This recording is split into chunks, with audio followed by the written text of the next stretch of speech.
From completely lost civilizations to legendary weaponry that shouldn't have existed in the ancient times to the tomb of Jesus in Japan, we have a little bit of everything on this massive Ancient Mysteries iceberg. Ancient witch cults, immortal trees, biblical mysteries that will never be solved. There are literally 80 entries in this iceberg, so let's not waste any time. Let's get started right now.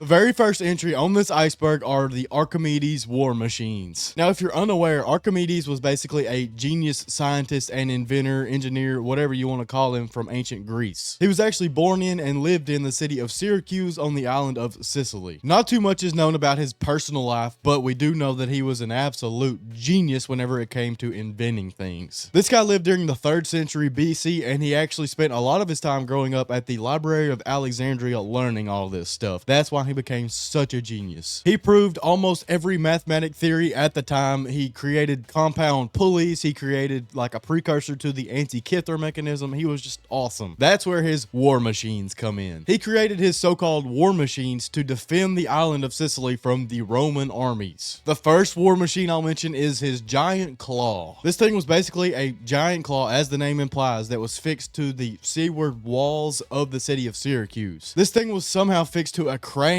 so that you could use leverage and pulleys and stuff to basically just yank on a ship and it would capsize the thing. I really don't understand how this thing would work at all. It's above my pay grade, but still, it's pretty awesome to think that you could have enough force with a giant claw to capsize an entire ship. The next of his war machines were catapults. He basically created giant catapults to launch massive rocks and debris and other stuff at these Roman ships once again. The Romans were actually so impressed with this catapult that they stole his design. Like, they stole one of these, took it back, and then used it later on in their own warfare. That's pretty cool. Lastly, we have Archimedes' heat ray, or as I like to call it, the death ray. Legend has it that this was some sort of solar furnace that he could use to basically concentrate the energy of the sun onto Roman ships and burn them. Nobody knows exactly how this would work, but in the modern era, we've tried to recreate it. The thing is, none of his writings about this thing survived, so we don't know how he did it, but using mirrors, we were able to sort of recreate this. Basically, they concentrated like 70 mirrors on a single point on a ship and it burned the ship. It did work. Modern scientists use these modern mirrors, but they said that there's no doubt that he could have used the bronze mirrors that they had at the time to do the same thing. So I guess his death ray was just a bunch of mirrors concentrated on a single point on a ship, but that's awesome. I can't believe there was somebody that would even think to do something like that back in those days. That's just pretty cool. Next up, why did the Picts disappear? The Pict people were a set of people that lived in ancient Scotland. They were written about in a Roman newspaper basically in the year 287 and again in like 900 AD, but nobody has ever heard of them since. They just all of a sudden disappeared. Now, the Romans called these people painted people. The best interpretation we have of this is that these people had a bunch of tattoos or body paint on their bodies at all times. Now, these people most likely didn't refer to themselves as Pict people. This was just a generalized term given to these people that weren't under Roman rule, basically. These are some of the most mysterious people in history in the fact that we don't really know anything about them. We can guess that they were some Scythian people who just by chance ended up in Ireland. Legend has it that they got to Ireland and then they eventually landed in Scotland and that's where they pretty much stayed. We do know that these people were just basically farmers like everybody else in the area. They were semi-nomadish. They would kind of travel with their livestock and stuff. I guess whenever I said we don't know anything about them, I was just lying. We know that their religion was kind of weird. It was sort of similar to the ancient Celtic religion. The thing that we really don't know about this people is where they went. We know that over a period of about 60 years, every mention of these people just dwindled off and nobody saw or heard from them again. During the time of their mysterious disappearance, that's whenever Scotland was basically conquered and unified by a single guy named Kenneth I.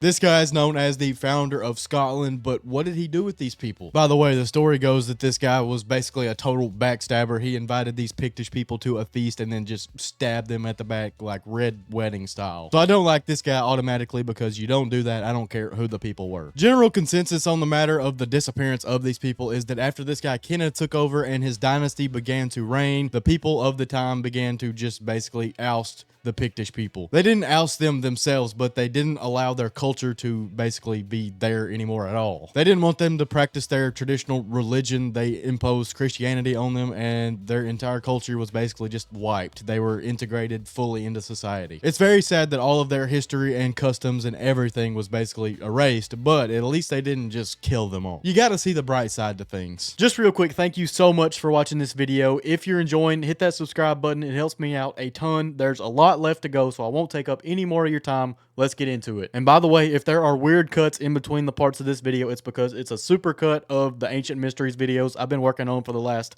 6 months. So, let's get into it. The lost city of Veneta. Often known as Atlantis of the North, Veneta was an ancient mythical city that supposedly lies somewhere underneath the Baltic Sea. So, legend has it that Veneta was basically a trading hub. It was a place out in the middle of the ocean that was visited by people from all the corners of the world, or at least of the known world at the time. This city supposedly sank or disappeared in the 12th century or so. So, it would have been visited by people like the Vikings and the Spaniards and the Mediterranean people of the time, everybody like that. It's said that Veneta was basically a seaside town with 12 gates that opened up to the waters. At its height, it had 50,000 inhabitants, and they were all just very prosperous people. Supposedly, they led very unrighteous lives. Part of the narrative of this story is that this place was kind of like Sodom and Gomorrah. They just did whatever they wanted. They did not care about the consequences. They didn't care about their actions. They just went for it. This eventually led to the downfall of this town. It's said that 3 months, 3 weeks, and 3 days before the great catastrophe that basically sunk this place into the bottom of the ocean, there were warning signs. Super bright lights shone in the sky, and then a wailing mermaid came to decry that this city was about to fall. She supposedly said, Veneta, rich city, Veneta is to be destroyed because she has done so much evil. As of the year 1170, this town and all the references of it vanished. Nobody knows exactly where this town was. There's great speculation out there that says that this town might have been the same as the Jomsborg. Jomsborg was basically a massive fort and fortress and training area of the great Joms Vikings of Norse mythology and just Norse history in general. That's really all the explanation I have for this town. It was great and wonderful until it just wasn't anymore, and now we don't even know where it was. Next up, we have the Dendera Light. The Dendera Light is basically an ancient Egyptian depiction of some sort of creation story that sort of looks like a flashlight. It looks like there is an ancient Egyptian guy literally shining a flashlight on something else, and that's probably not right.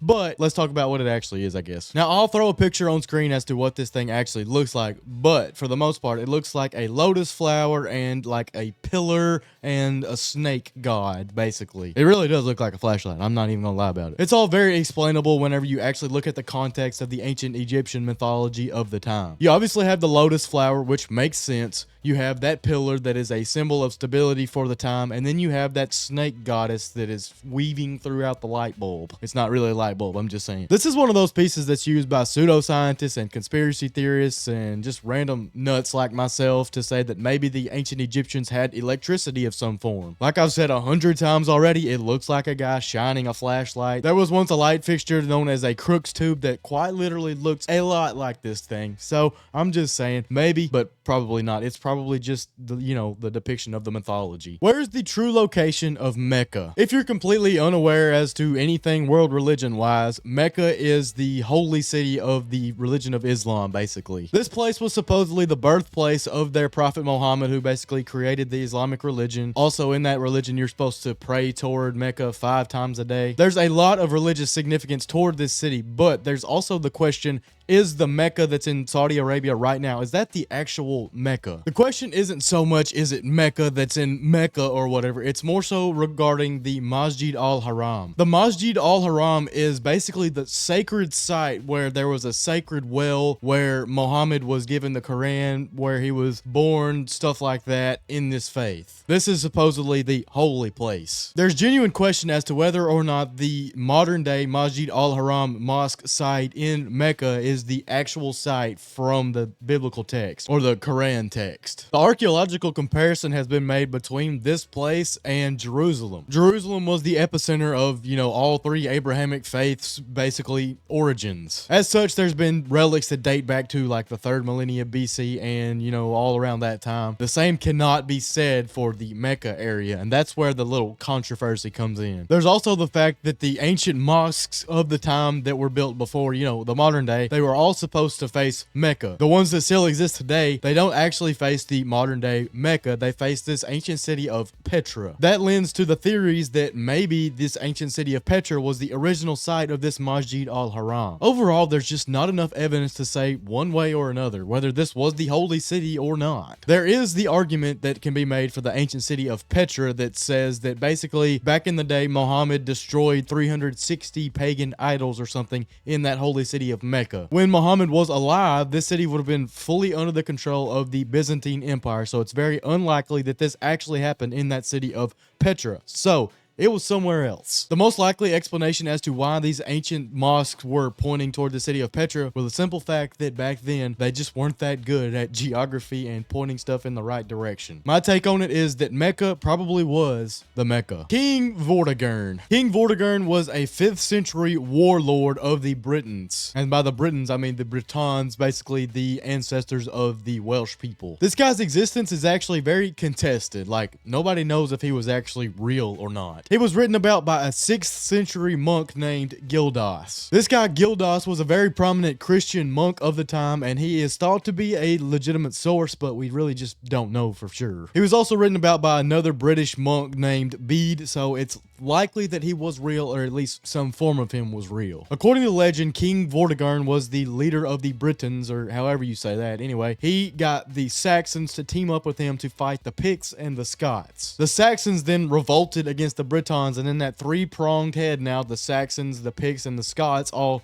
just basically revolted against them and just routed the Britons. As a result, the kingdom of Britain was lost to these people. This guy's son was killed in the process, and he basically fled to northern Wales. This guy King Vortigern is written about by several more British authors, writers, monks, whatever in the following centuries, and basically every portrayal of him ever is that he was a bad guy. He wasn't just a terribly evil person, he was just an incompetent ruler. He lost Britain for the Breton people. Whether he was real or not, we really don't know. There's actually speculation that Vortigern was more so a title rather than an actual person, so they called their king Vortigern, but who really knows? At this point, all we can do is look at the historical context and just interpret it however we see fit, really. If you're from the UK or anywhere over there, let me know what you think about King Vortigern, if he was actually a bad guy or if he was even real. What happened to Axum? Alright, so first of all, what was the kingdom of Axum? This was one of the great 4 world powers according to a 3rd century historian. Alongside Persia, Rome, and China, Axum was an empire of the Eastern African and then Middle East area. The kingdom of Axum was established in the 1st century AD,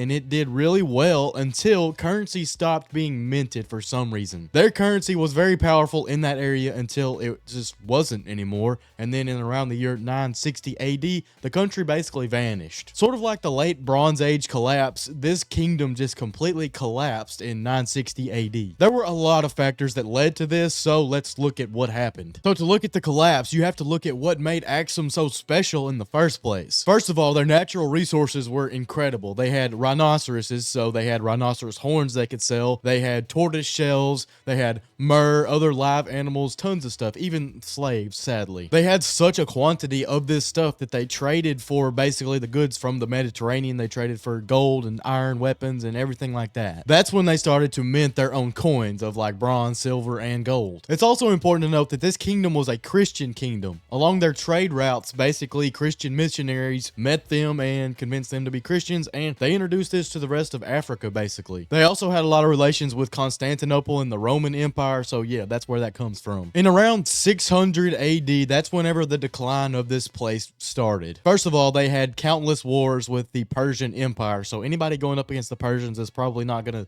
end very well. Also, their agricultural lands were way over agriculturalized. I know that's not a word, but still, they did way too much. Their lands became basically unusable because of this. Also, climate change was a thing back then, so like the climate would be changing one way or another, and that led to the downfall of their agriculture. It just makes sense. That's been a cycle throughout the earth forever. As this kingdom started to decline, they were aware of this, and they started giving more power to like tribal leaders. Now, giving more power to their tribal leaders obviously led to their tribal leaders kind of branching off, but it's okay because the kingdom of Axum eventually fell. But their identity's not gone. All the countries in that general area, they still have the Axum traditions and history, knowledge, everything. A lot of what Ethiopia is today can be directly traced to this place, to Axum. While Persia and Rome fell, and you can argue that Rome still has the most lasting impact of any empire ever, this place is still going strong. It's just not called Axum, so I think it's really cool. The Lost City of the Caesars. This was a mythical city that supposedly existed somewhere in the Andes mountain range around Argentina and Chile, specifically in the range known as Patagonia. Supposedly this was an uber rich city. They had tons of gold, silver, diamonds, just riches untold. There's been tons of stories about this place throughout the centuries. Some say that a weary traveler will just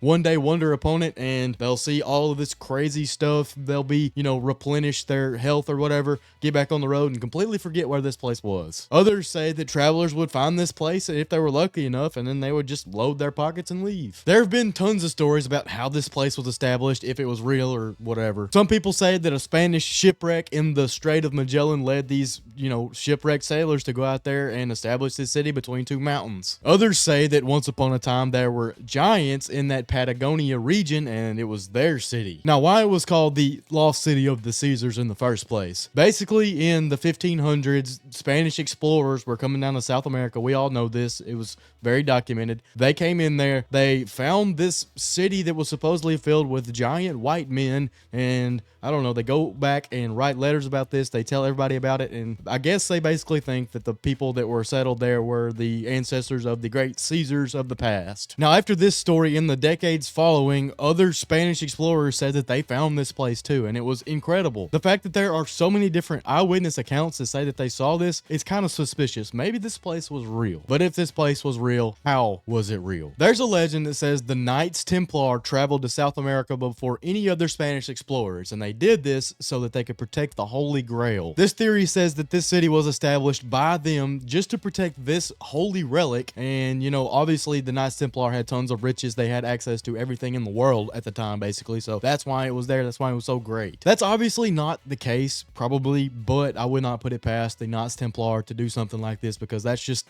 awesome. Emperor Jimmu. Emperor Jimmu was a legendary emperor that served in Japan from the year 660 BC through like 585 BC. It's traditionally thought that he is a descendant of the sun goddess Amaterasu. He supposedly ascended as the first emperor of Imperial Japan on February the 11th of 660 BC. Now, where do we get all this information? Well, first of all, we don't get any of this information until about 1,000 years later, whenever they're retroactively going back and writing the histories of Japan. There are two texts that give the history of Imperial Japan, known as the Nihon Shoki and the Kojiki. These texts are pretty much writings of Shinto mythology and ancient Japanese history in the way that they wanted to write them. But anyway, in these texts, they both agree that Amaterasu, the sun goddess, had a grandson. This grandson went on to be the great-grandfather of this Emperor Jimmu. In 660 BC, that's when this Jimmu guy ascended to the throne, and any time before that was basically the time of the gods.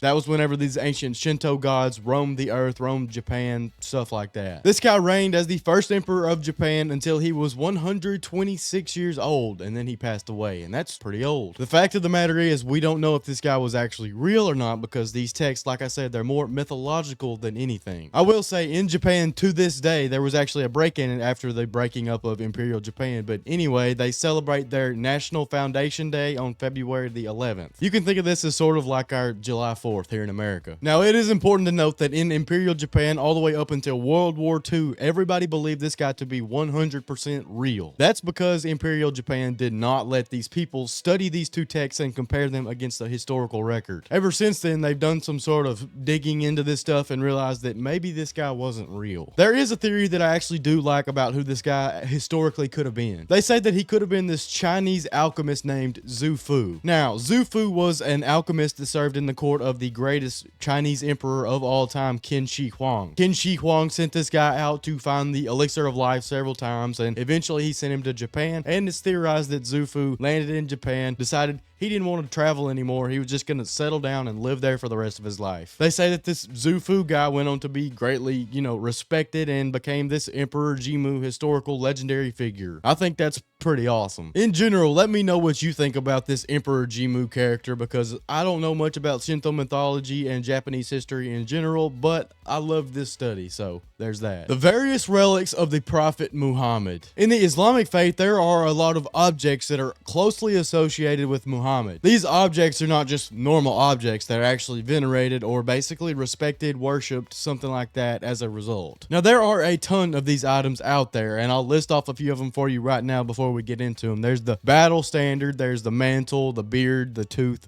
the footprint, and many more. Now, first of all, this battle standard once served as maybe part of the tent of one of the wives of Muhammad. At least that's how the legend has it. This thing has a whole story about how somebody stole it from somebody else, and then in battles, it's just been won over. People have had it. Different people, have had it throughout the years. And then in 1920, it was basically lost to history. Nobody's seen it since. This is one of the most well-documented items in the entire history of the religion, but now it's just gone. The Holy Mantle is another one of these very legendary items. It's said that this is a white coat made out of goat's hair or a cream-colored fabric with black wool like linen lines in it. Now, this thing also changed hands several times until it eventually ended up in Topkapi Palace in Istanbul, Turkey in like 1595, where it remains to this day. Supposedly, this coat was Muhammad's, but he gave it to somebody else, and then they gave it to their children, and so on and so forth. It's really hard for me to imagine a coat surviving from the year like 600 BC through,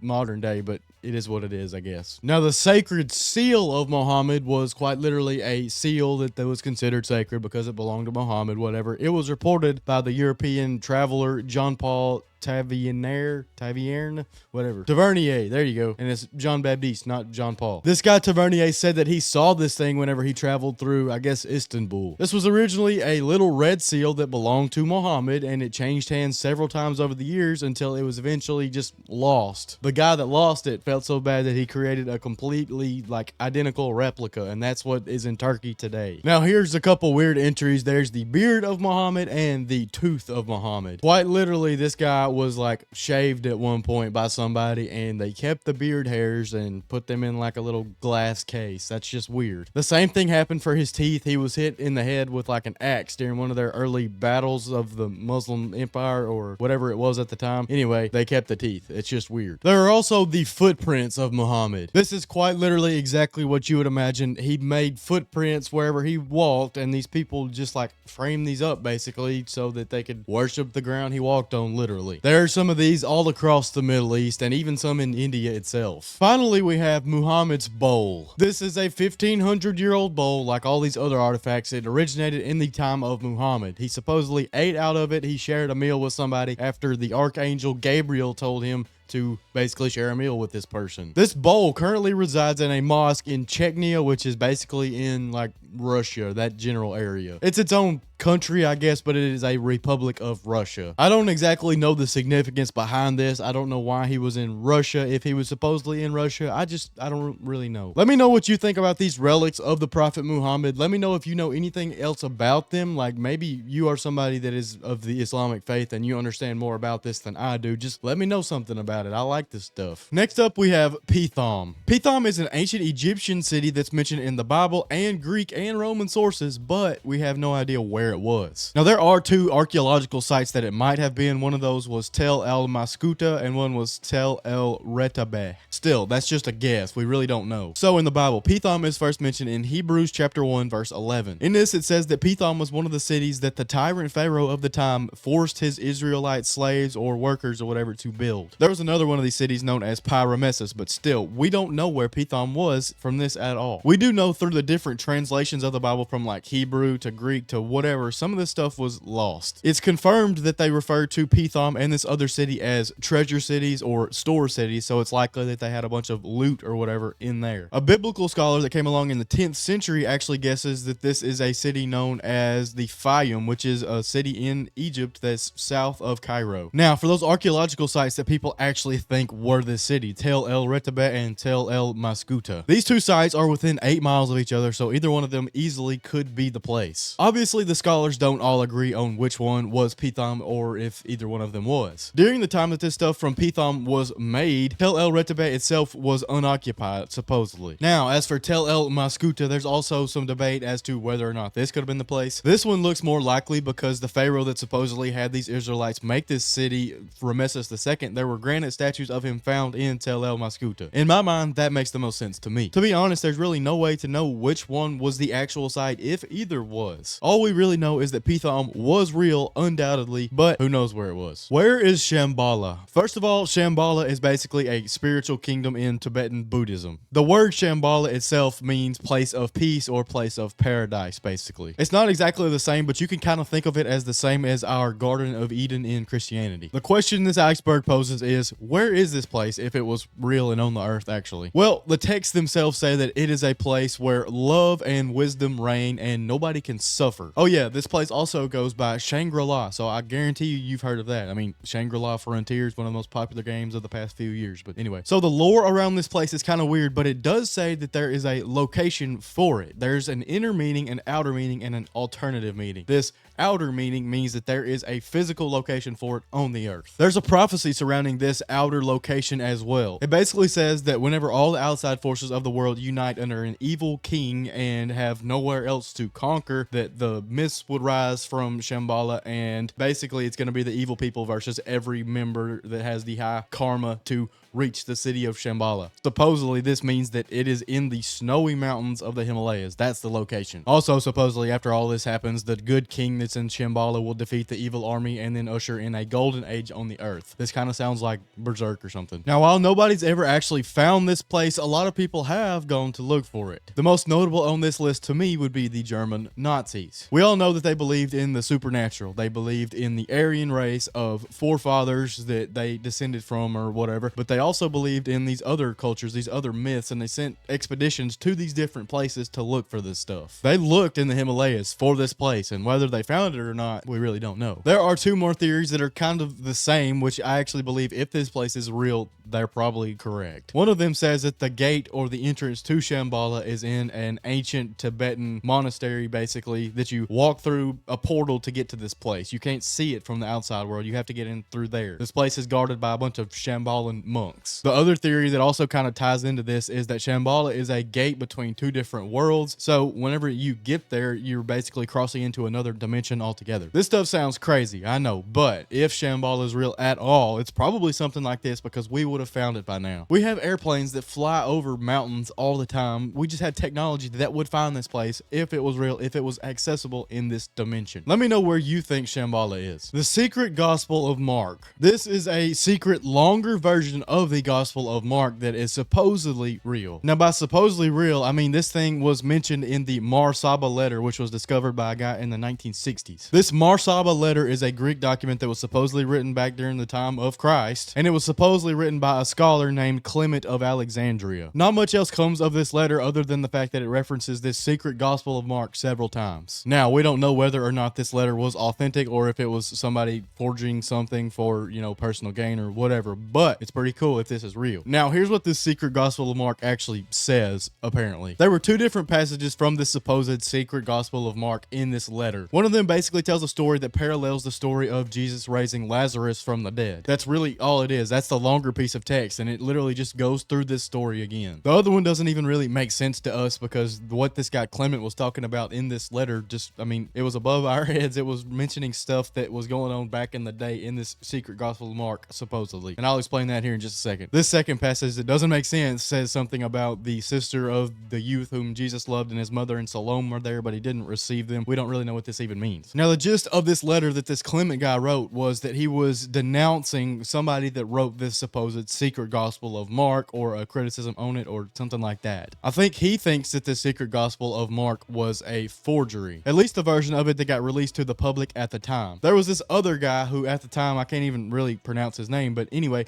he was a sexual deviant, so to speak. He was sort of advancing ideas of sexuality and stuff that they did not agree with back then, and he was using this text to do so, and I think he was kind of forging some there as well. He said something about a naked man with a naked man in reference to Jesus, and that did not happen according to anything else we have biblically. This whole letter that was written basically says that this secret Gospel of Mark might have been real, and if it was real, it was Mark's account plus Peter's account after Peter was basically sacrificed. Mark wrote this longer version that was supposedly more spiritual and then took it to Alexandria because that's where the top scholars of the world were. There is a massive rabbit hole that you can go down about secret Mark. You can read about the different interpretations and the arguments that people are still having to this day as to whether or not this is real or not. I won't go any more in depth here, but just know if you're interested in this stuff, it's all right there basically on Wikipedia. So go read about it. Go tell me what you think. Next up, we have the Fountain of Youth. This is a cool one because everybody likes talking about the Fountain of Youth, right? This Fountain of Youth is a mythical fountain that supposedly if you go in and bathe yourself, you will have your youth restored. Anybody will. This thing started appearing in our historical text in ancient Greece in the writings by Herodotus in like the 5th century BC. It's written about again in the story of Alexander the Great, and then again during the Crusades. It's not just landlocked to this Mediterranean area though. The people of the Caribbean also have writings about this thing. That's really cool. Also, if you've ever heard of Ponce de Leon, who was a guy that was a great explorer of the 15th century or so, he was looking for this whenever he arrived in Florida. So in the Eastern depictions of the Fountain of Youth, it's most of the time associated with Alexander the Great. It says that he crossed the great land of darkness to get there. First of all, this is really cool, but I don't know why he exactly would need the Fountain of Youth because he died in his 30s. But anyway, as for the later Spanish interpretations of this Fountain of Youth, in the 1500s, Juan Ponce de Leon was given a royal charter to go find this legendary land of Bimini, which I'll talk about here in a second, but anyway,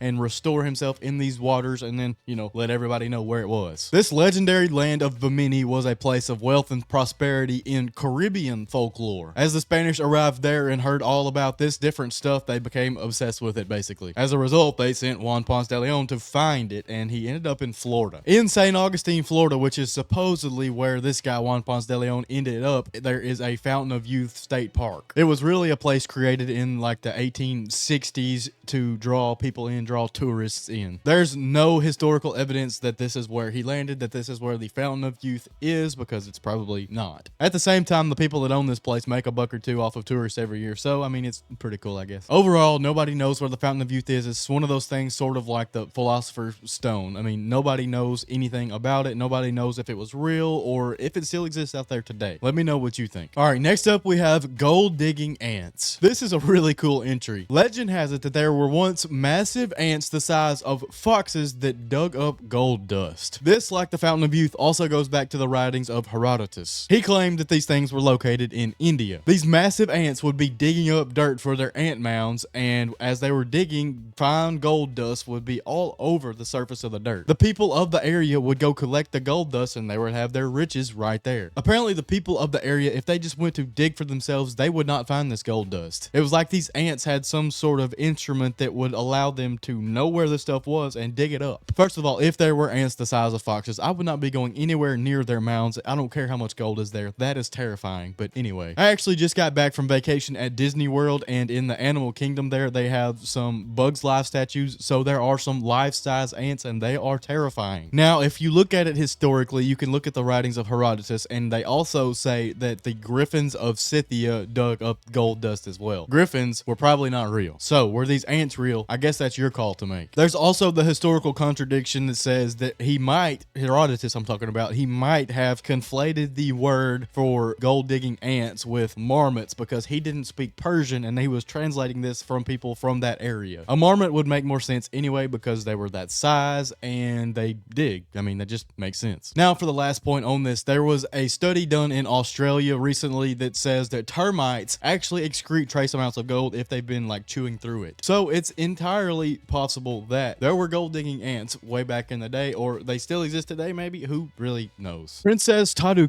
and Nefertiti. So if you're unaware, Nefertiti was the great queen of Egypt at the time of Akhenaten. She was his widow, and after his death, a lot of stuff happened that we really don't know where she ended up. Now, aside from where she ended up, we also don't know exactly where she came from. We don't think she was actually Egyptian in origin. She might have hailed from the ancient kingdom of Mitanni. Now, the Mitanni Empire was an empire that bordered the Egyptian Empire and the Hittite Empire at the time. Now, around the time of Nefertiti's birth, supposedly the Mitanni Empire and the Egyptian Empire, or whatever you want to call it, they actually agreed to basically be friendly with each other. One of the ways that they probably did this was by intermarrying with princesses and princes or whatever from Egypt. Now, in Mitanni, they had a king. This king's daughter was named Tadu.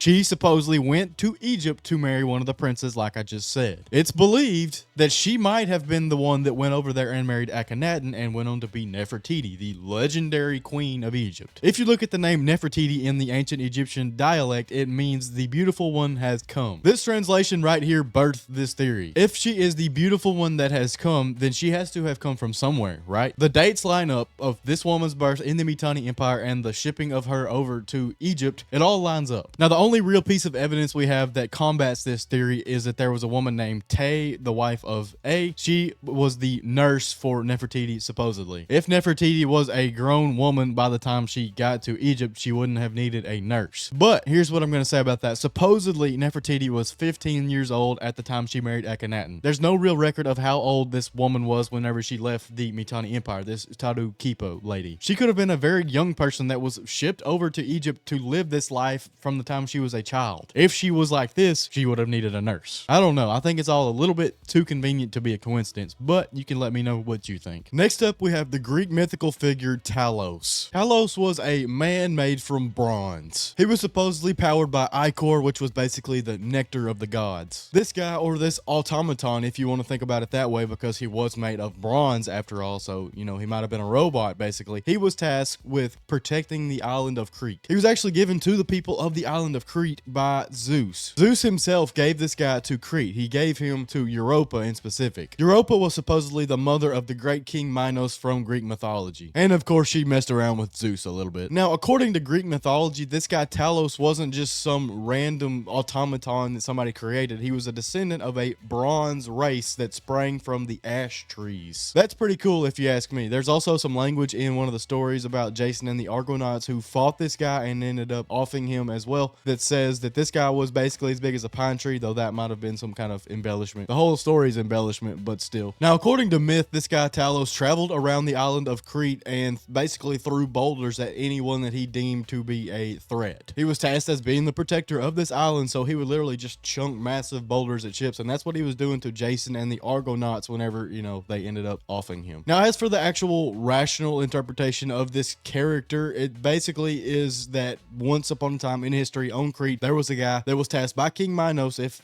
King Minos was real, to travel around the villages of the city and basically keep the law. He would carry around bronze tablets with the law on it, so that's where that kind of gets conflated with him being a bronze man or whatever. It's pretty cool. This whole story of this guy's pretty cool. You can go down a whole bunch of rabbit holes down some Greek mythology narratives involving this guy, but I just thought he was pretty cool. The lost city of Thinis. Thinis was an ancient Egyptian city that once upon a time served as the capital of ancient Egypt whenever it was first unified. This was in the early dynastic period. Its existence was confirmed by multiple ancient Egyptian authors, and there's a Greek name for it. They talked about it a lot, but nobody knows where it was. As a result of that, it's now known as a lost city, kind of like the lost city of Atlantis. During the very first dynasty of Egypt, Upper and Lower Egypt were unified, basically. That is when Thinis was made the capital. I guess it was probably close to the middle or something like that. We know that later on, during the third dynasty, Memphis was established, not Memphis in Tennessee, today, but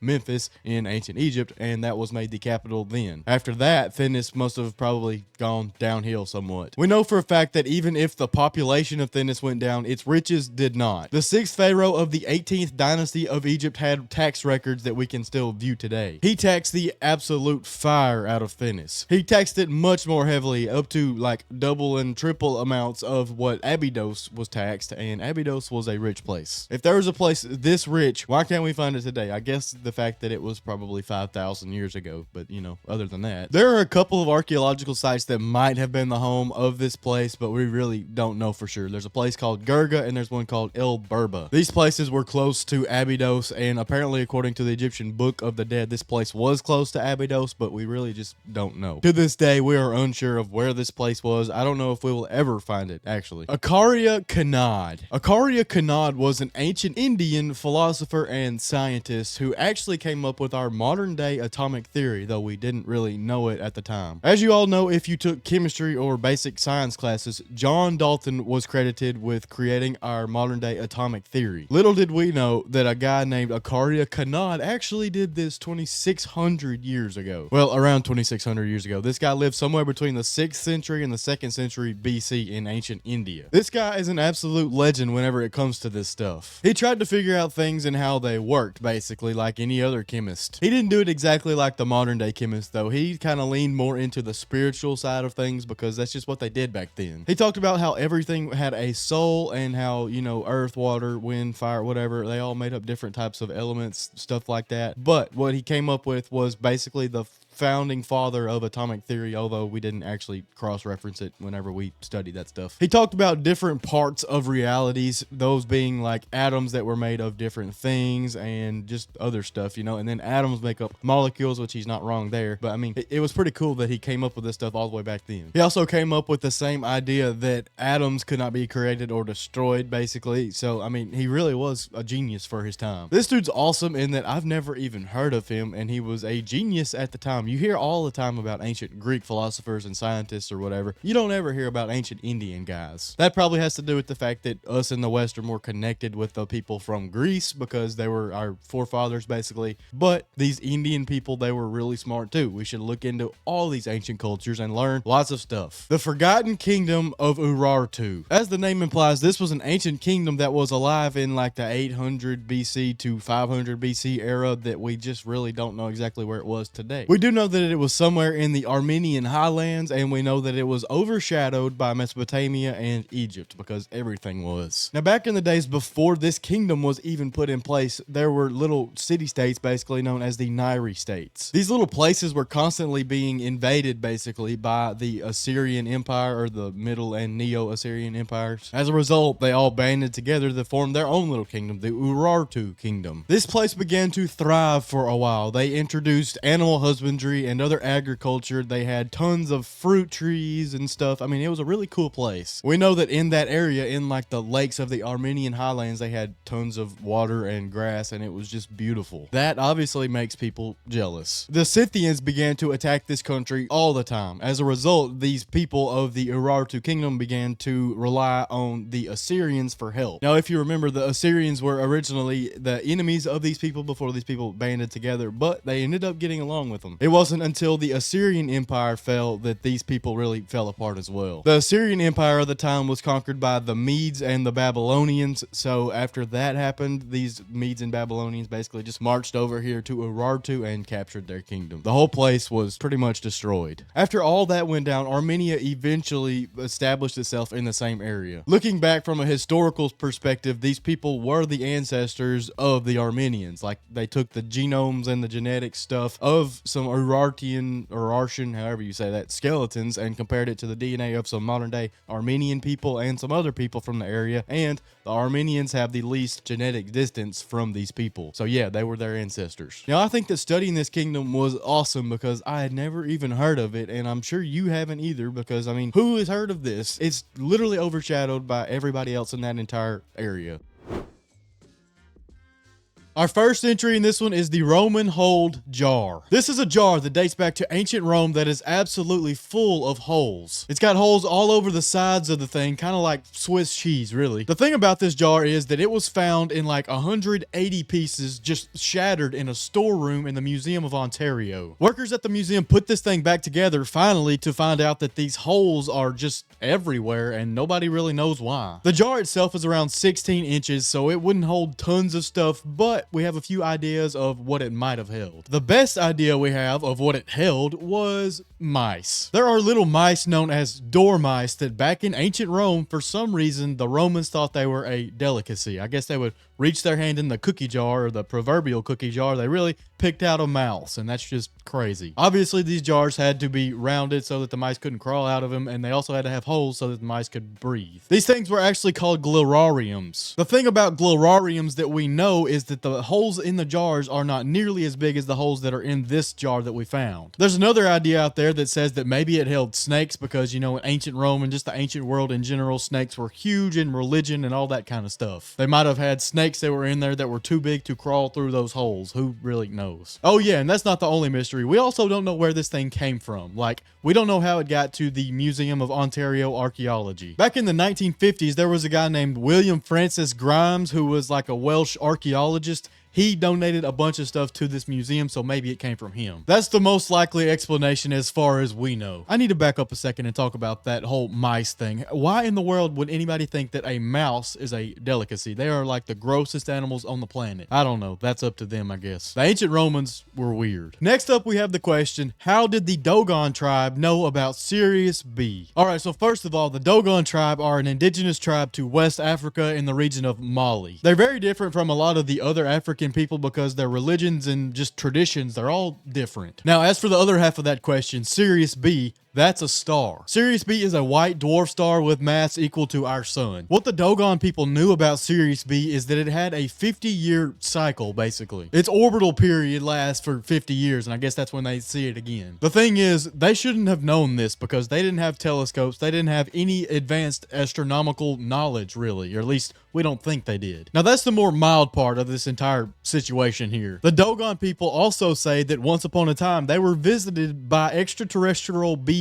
from this place, or at least from outer space, that pretty much civilized them. When you look at the timeline behind all these claims and all this weird stuff that's going on here, Sirius wasn't actually known and written about and studied until like the 20th century, or maybe the 19th century anyway, of like Western society. In the Dogon culture and all their ancient artifacts and stuff, you can see that they wrote about it. They had, you know, diagrams that showed it, pieces of art that showed this Sirius star, and that's crazy. They should not have known about this. So what does that tell us? They had a more primitive civilization, but advanced astronomical knowledge. How did they have this? That's where you go back to that connection to maybe extraterrestrial beings that kind of came down and civilized them or gave them knowledge of these stars. Who really knows what's going on here? It's kind of blowing my mind. Well, in truth, the Dogon people have an entire mythology based around this stuff. These people, these creatures that came down are called the Nomo. They're basically known as the masters of the universe. They know everything. They gave them whatever knowledge they needed at the time, and then they just left. In my mind, there's absolutely no way to know what exactly was going on here because these people claim it. They wrote about it for centuries, and this is how their whole mythology and religion is like based on this stuff. So, did it happen? Were there extraterrestrials in West Africa? I don't know. Next up, we have the mystery of Bosnia's ancient pyramids. All right, so the Bosnian pyramid complex is basically a pseudo-archaeological idea that once upon a time, these massive hills in Bosnia were once pyramids. And there's really no evidence to actually back this up, and I'm going to get into that. There's this guy named Sam Osmanagic. This guy, Sam, is a Bosnian-born American immigrant that came to America to be a businessman. Become a businessman he did with this entire idea. After he made his riches or whatever, his success, he went back to Bosnia and basically said, look at these pyramids. They're just hills, but look at these pyramids. He created a massive tourist trap with this stuff. Now, there is a very slight chance that they were ancient pyramids once upon a time, but whenever you look at this stuff, you'll see It's just hills. So in his pyramid complex, he's laid out a pyramid of the sun and a pyramid of the moon. There's also another pyramid that he hasn't named off over there to the side somewhere. All right, so another thing about this guy before he became a tourist trap millionaire, when he was in Houston, he started a very successful metalworking business, which he still owns today. During that time, he got a little bit of off time, so he could do some reading. He got absolutely obsessed with the pyramids of the world, especially those in South America. As a result, the idea of these pyramids that he has in Bosnia are kind of modeled off of those. The thing about these pyramids is that most likely they are just natural formations known as flat irons. There are lots of these things across the world. I put some pictures on screen of what these things are, but literally they are just that. There is no archaeological evidence that says that these things were, pyramids. If you couldn't tell already, I really don't like this guy's ideas about these pyramids because in the meantime of all this tourist trap stuff going on, he's got a bunch of excavators and tools and stuff in there to basically shave down the sides of these hills so that they look like pyramids. While he's doing this, he's scraping away thousands of years of actual archaeological artifacts and everything that's under the surface right there, scraping the sediment away. I mean, I don't like this at all. He's basically terraforming a hill that should not be terraformed at all. It's just stupid. But I guess I'm not the ultimate authority on literally anything in this world, so let me know what you think about the Bosnian pyramid complex. Next up, we have menhir. These are basically just standing stones that have been placed there by humans probably thousands of years ago. They can either be found alone as like monoliths or, in a big group of them as other liths, I guess you say. These menhir stones are found all over Europe and Asia and Africa, but there's really a concentration of them in like Great Britain and the Brittany, France area, places like that. Lots of these stones have engravings on them, so they have like carvings of animals and deities and other weird stuff from ancient cultures. A lot of them are also associated with like burial mounds or tombs or things like that. We used to think that these stones were put in place by the people known as the Beaker people. These people lived around 4,000 to 5,000 years ago in like the Europe and Asia area, specifically in that Great Britain, Ireland, Brittany, France area, like I've said, that most of them are. As of recent years though, we've done more research into these things and found that a lot of them were erected like 6,000 to 7,000 years ago, so way before that. That means that we really don't know who put these things up because, that's so far back,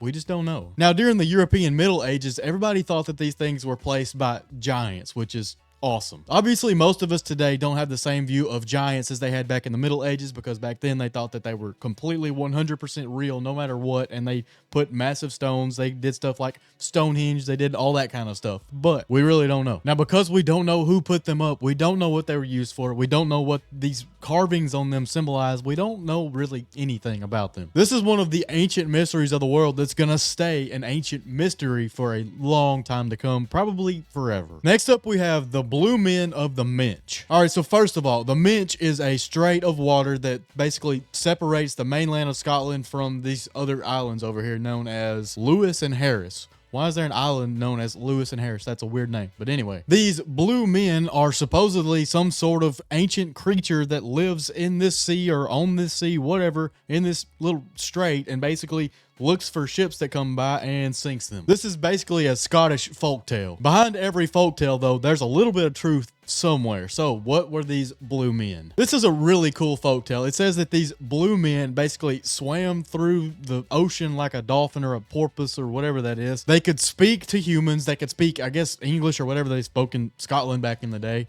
And they would basically challenge the captain of the ship to a poetry battle. They would shout 2 lines of poetry at the master of the ship, and he had to give that final line to complete the verse, or if he failed, if he couldn't come up with whatever it was to finish this, they would capsize his ship. That is insane. How do people come up with this? These things are also referred to as storm kelpies. Kelpies are also a Scottish mythological creature that basically shapeshifts into whatever it needs to be to do whatever it needs to do. I don't know. Traditionally, they were more shape-shifting water horses. There's 2 possibilities for the origins of this entire mythos. The first legend is that in this ancient European culture, they had North African slaves, and some of these slaves they refer to as the blue men of the desert. Somehow, maybe the slaves got loose loose and were capsizing ships because they didn't want to be in slavery, because, you know, that's completely justified. But anyway, maybe that's how they got this blue men of the sea, or blue men of the Minch, actually, whatever. The other idea of the origins of this is that maybe it was the Pictish people. The Pictish people were another ancient people in Europe that had lots of tattoos and stuff. They were referred to as painted people. Everybody around them thought that they were weird because they had all these colors on their body, so maybe they were the blue men. I don't really know. Let me know what you think about this, because this is something that I had never even heard of. Next up, we have Huldu folk. Now, Huldu folk is a word that means hidden people in like Scandinavian languages. What these hidden people are basically supernatural beings that are basically elves or something like that exist here, but in a parallel world. It's a little bit weird. They can make themselves visible to humans at will, but most of the time we don't even know they're there. These people, like I said, lived in a parallel universe. They lived in mounds, and they would walk around among us to the point where people of the time didn't want to like throw stones because they thought it would hit a hidden person that was existing in that parallel universe. I guess they were good people, but like, I don't know. Now, most of this stuff that I've already mentioned took place before the Christianization of this Scandinavian region. After Christianity came into this region, the origins of these people got a little bit weird. These people started to say that these things dated back to Adam and Eve, or Adam and Lilith. Lilith, if you don't know, is basically in legends of the Bible, not the actual canon Bible. She was the first wife of Adam. She basically birthed a bunch of demons, and it was just a whole bunch of weird stuff going on. The other interpretation of this same time period basically is that Adam and Eve had these kids, but Eve basically hid them away from God, hid their presence. God eventually found out about them and found them, and says that what man hides from God, God will hide from man for the rest of eternity. So these people live in this parallel universe where you can't see them. It's really just a mixing of different cultures and religions and stuff like that. It's pretty cool. Supposedly in Iceland, which is where this myth was like the most perpetuated from these ancient people, people still believe in these hidden people or these Huldu folk to a certain extent. Like, not everybody does, but a lot of them do. It's really cool that they can carry that belief out into this same day and age, because there was really no proof of them at all. It's even more ambiguous than any of the religions that we have today. Next up, we have the question, were the Merovingians descendants of Jesus Christ? So the Merovingians are basically a dynasty of the Frankish people. The Franks were basically a Germanic tribe that settled in Gaul that eventually, you know, took over basically the entire Roman Empire. They eventually became a very Catholic Christian people. That's where they get this whole idea that maybe they were descendants of Jesus Christ. Well, really, most of this comes from the Da Vinci Code and the marrying of Mary Magdalene to Jesus in that book. That's how it kind of canonizes it. Basically, what happened is Jesus married Mary Magdalene during, I guess, that whole off period before the 33 years of his age. Anyway, he married her, had a kid, and that kid went on to, you know, have kids of his own. The descendants of this child eventually went on to marry into the France dynasty, the Frankish people, the Merovingians. All of this stuff is basically the schizophrenic rantings of the Gnostic people and then Dan Brown, who wrote the Da Vinci Code. None of this is probably true, but it's cool to think about, I guess. There's not much more to say about this. There's also the idea that the Catholic Church tried to basically erase this connection back in the day. They basically killed one of the descendants that was in this Merovingian line of Christ or whatever, and I don't know. It's not even worth talking about, because this is just crazy. The Da Vinci Code and the Holy Blood and the Holy Grail, they're really cool. Like, they are very good reads. They're cool to think about, but they're not true. They're basically just imaginative works, and you should read them like fiction. That's what I'm telling you to do. You don't have to listen to me. I'm just saying, Next up, we have Sigiriya. This is an ancient rock fortress that's located in Sri Lanka. The historical record of Sri Lanka says that this rock fortress was once a massive forest, basically. After a bunch of earthquakes and floods and stuff like that, it became just this massive rock. In the late 4th century AD, this king of Sri Lanka decided that this rock fortress should be his new capital. He built this massive palace upon this rock. From then on, it was known as the Lion Rock, which is a really cool name. After this guy died, this whole capital was abandoned, so it wasn't in use for very long, but after that, it became like a Buddhist monastery until the 14th century. There's evidence that in the caves of this massive rock, and just on top of this rock, there were Buddhist monks in here from all the way back in like the 3rd century BC. Now, the reason this king in the 4th century AD made this place his rock fortress is basically he was an illegitimate son.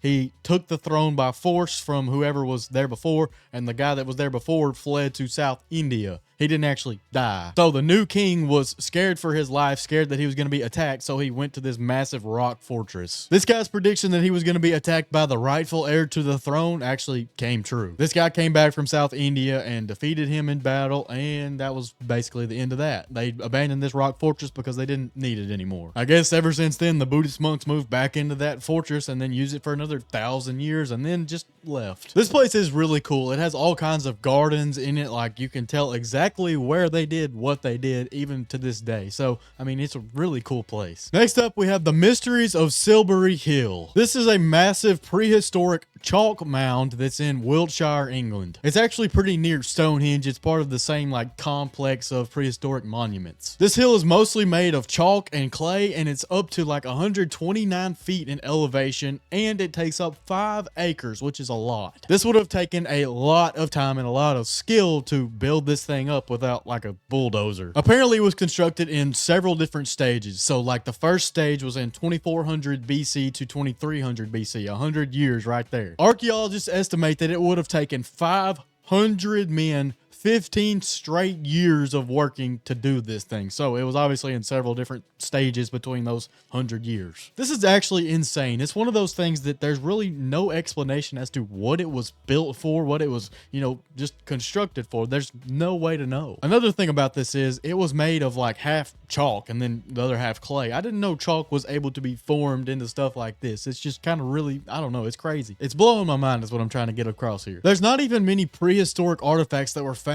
in this hill or on this hill. There's some natural stuff there like flint and obviously clay, antler fragments, ox bones, stuff like that, but really like that's really it. There's not any like handmade stuff out there. The only handmade stuff comes from like Roman times. Now why it's called Silbury Hill, according to legend, there was a ancient prehistoric king, King Sil. This hill is his last resting place, basically. Nobody knows who King Sil was. That's the thing. Archaeologists have basically determined that this hill had no blueprint. There was no like set plan for making it. There was no real reason they were doing it. It was more so the process that was important to it. That means that the mystery of Silbury Hill will basically remain a mystery forever because we just don't know. We don't know even if there was a point to it. Next up, we have Berenger Saunier. I probably butchered that pronunciation because he was a French Catholic priest. This guy lived from 1852 through the early 1900s and basically served as the basis for the fictional character that would go on to be one of the priests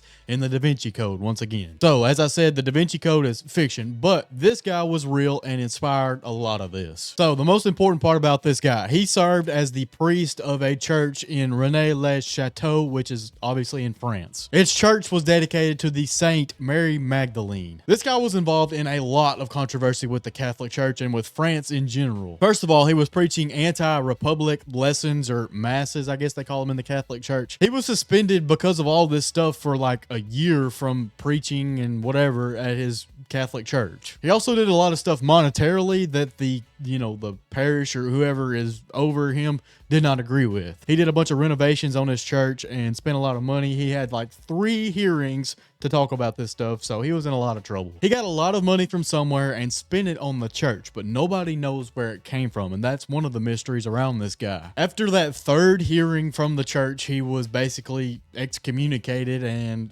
kicked out on the street. He lived the rest of his life in poverty. So where this guy got so much money that was supposedly misappropriated by him so that the church could, go in and excommunicate him and take all this money, basically underneath his church or whatever, he found a bunch of parchments or papers that related to a treasure of the French queen a long time ago. He went out and apparently found this treasure, which was supposedly filled with 28.5 million pieces of gold. That's a lot of money. I don't care what time frame you're living in. That's crazy. Now, whenever you go forward to the Holy Blood and the Holy Grail and then the Da Vinci Code, stuff like that, they introduce the idea that on these parchments, it stated that the Merovingian line was related to Jesus Christ, and that's where you got that, which we talked about earlier. Now, supposedly, after a bunch of historians have looked into this and looked into the files, I guess, of the Catholic Church and all this kind of stuff, it's concluded that this guy didn't have any sort of ancient treasure that he found, nothing like that. What actually happened was he would literally sell his masses. So basically, if you're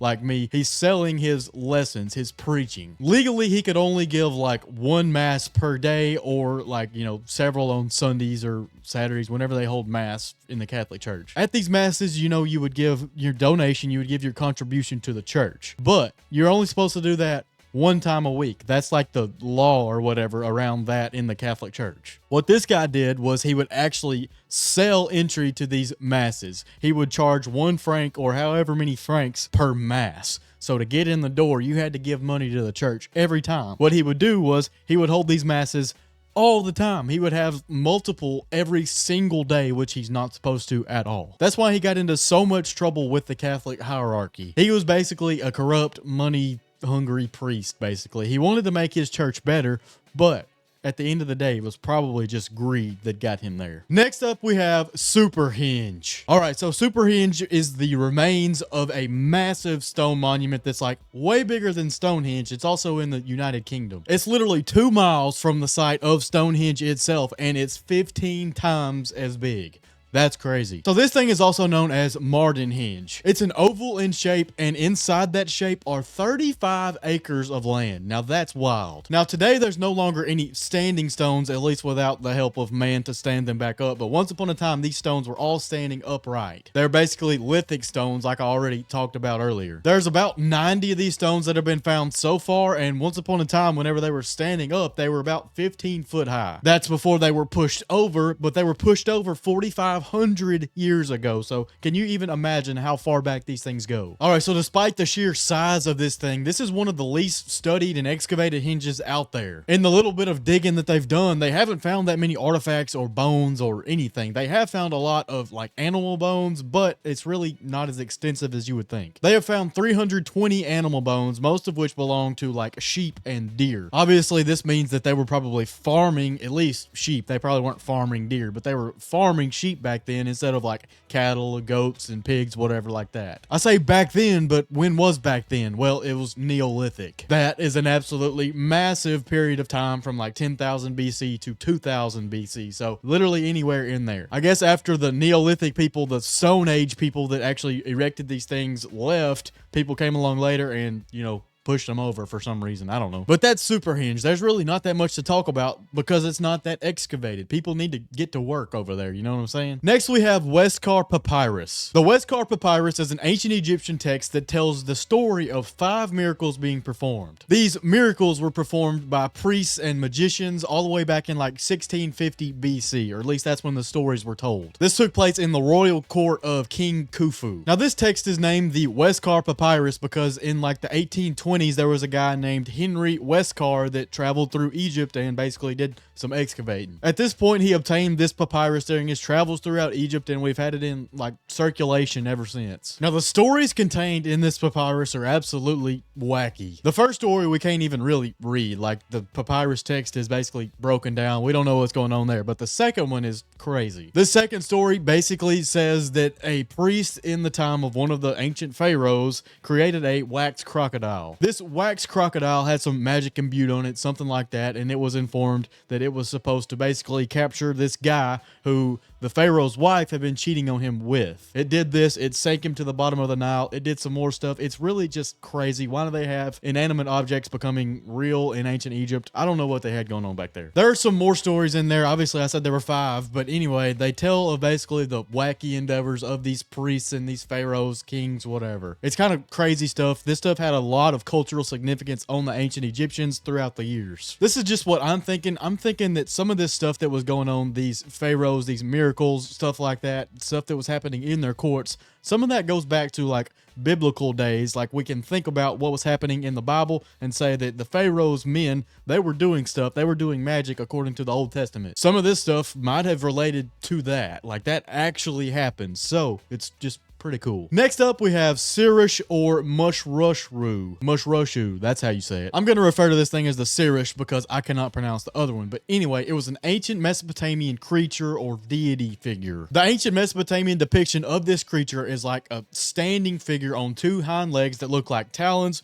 but the whole thing is covered in scales, and it's just really weird. It's got a snake-like head. It's got horns on its head. It's got a lion's arms, and it has wings. I don't get it. There are multiple depictions of this thing, but most famously it's depicted on the Ishtar Gate of the ancient city of Babylon. This dates back to the 6th century BC. The actual translation from this ancient Mesopotamian religion into modern day is that it is a fierce snake. It's obviously not just a snake because, like I said, it's like an amalgamation of a bunch of different creatures. Now, this creature was supposedly the sacred animal of the ancient Babylonian or Mesopotamian god Marduk. Now, if you know anything about the ancient depictions of Marduk, you know that this was a very powerful deity that's very kind of related to Satan, basically. In the Mesopotamian religion, he wasn't evil or anything. He was more so like their creation god, but in like modern interpretations and twistings of the ancient religions, he ends up being some sort of demonic figure. I think the reason this gets so conflated is because people think that Marduk basically demanded child sacrifices because people of ancient Mesopotamia did stuff like this, like in Babylon. This also gets conflated with the ancient god Moloch because Moloch is a whole different other story and it's just a whole bunch of stuff. I'm not even going to get into that, but what was this creature we were talking about? The Sirush. For the most part, I've already covered everything about this thing. It was most likely some sort of ancient dragon type thing. Were they real? Probably not, because I mean, the ancient god Marduk was probably also not real, and this thing is associated with him. So you tell me what you think. Next up, we have Dictys of Crete. Dictys of Crete was a companion of a guy named Idomeneus. Idomeneus or Idomeneus was basically the leader of the Crete armies in the Trojan War. This guy was also one of the suitors of Helen, so you can imagine his right-hand man was this guy Dictys. Now, Dictys is so talked about or important because supposedly he's the author of a journal that happened during the Trojan War. It's probably not an actual journal that happened during this because it's sort of like the Iliad and the Odyssey, but still, let's just talk about it. There's actually a whole debate as to whether or not this journal of this guy was from the real Trojan War or if it was one of these fictitious pieces of literature. Up until the 1700s, a lot of people thought that this was an actual account, and they thought this because they thought it was a literal Latin translation from the original Greek and that it was just, you know, part of the real stuff. It wasn't like a Homeric epic. It was supposedly translated during the time of Nero, who was, you know, one of the worst Roman emperors ever. I think people thought that this was real because they posed as eyewitness accounts. They weren't like an overarching narrator that was telling a story from an omniscient point of view or anything. It was an eyewitness account, like a first-hand source. It's actually like very eye-opening to read this part or like the excerpts of this part because I can't obviously read Latin or anything and the translations aren't the greatest, but still, it's pretty cool. There's another story on the Trojan side of this equation, so it was like a first-hand account of somebody that was on the side of Troy during the war. This was from a Trojan priest of Hephaestus named Darius Phrygius or something like that. I don't know how you pronounce it exactly. Both of these accounts, these first-hand journals, have been criticized and people think it probably wasn't real. And I mean, whenever you look at the Iliad and the Odyssey and you realize those weren't actual real stories, you can kind of guess that these might not have been either. But we do know that Troy was real. Trojan War was most likely real. So what's really going on there? I don't know. Do you know? Let me know. Next up, we have the Calixtlahuaca head. Now, I probably butchered the pronunciation of that, but it's okay. Now, this head is quite literally a terracotta head that was found in 1933 in the Toluca Valley, which is like 65 kilometers northwest of Mexico City. This thing is quite literally just a head, so it's probably part of like a larger statue or figurine or something like that. The style of this thing is kind of Roman. You wouldn't think about having like Roman-style artifacts in Mexico until you think about who colonized Mexico. It's probably like Spain or something like that, and they had Roman artifacts, but why is this there? I don't know. The best explanation that we have right now is that it was part of some trade between Rome and the Americas before Christopher Columbus. So like before 1492, there were people in the Americas that were trading with Rome and with the civilizations that came after Rome, and somehow this ended up over here in Mexico. Now, as I said, this thing was found in 1933 in an excavation of a grave-like site. There's basically like a pyramid type structure that makes up this grave, and this head was part of a lot of other grave goods down there in the tomb. The actual burial in this grave was somewhere between like 1475 and 1510 AD or something like that. The coolest thing about this, besides the fact that it looks like it looks, is that it's basically an out-of-place artifact. We have all these different theories about how it ended up here in Mexico, but none of them actually tell the full story, or at least we don't know it. We probably will never know it. Some people think that it was an early European visitor that visited Central America or Mexico, basically, possibly like somebody before Hernan Cortez or something like that. We just don't know. Some think that maybe there was a Roman ship or a Phoenician ship or somebody back in the day that was traveling and ended up shipwrecked in Mexico, and this ended up there somehow. There's no telling. We don't know how it got there. We don't know if it was actually Roman in origin even. We don't know if somebody that was in the Americas was creating statues like this and broke the head off and put it in a grave. We just don't know. That's one thing I love about covering these ancient mysteries. Some of these things will remain ancient mysteries for the rest of time. I guess that is until we get a time machine, and even when we get a time machine, I don't think we'd go back to when this grave good was placed in the grave. That doesn't even seem like a good use of our time travel resources, but anyway, I'm gonna move on. The Black Pyramid of Amenemhat III. All right, so Amenemhat III was a pharaoh that served during the Middle Kingdom of Egypt. This took place between 2055 BC and 1650 BC, so somewhere in that 400-ish year range. The pyramid itself is one of the only 5 remaining pyramids at like the Giza Pyramid Complex. So this thing's actually not in the best shape. As erosion gets it and the rubble starts, the decay starts, whatever, it's kind of turned into like a blackish color, so that's why it's called the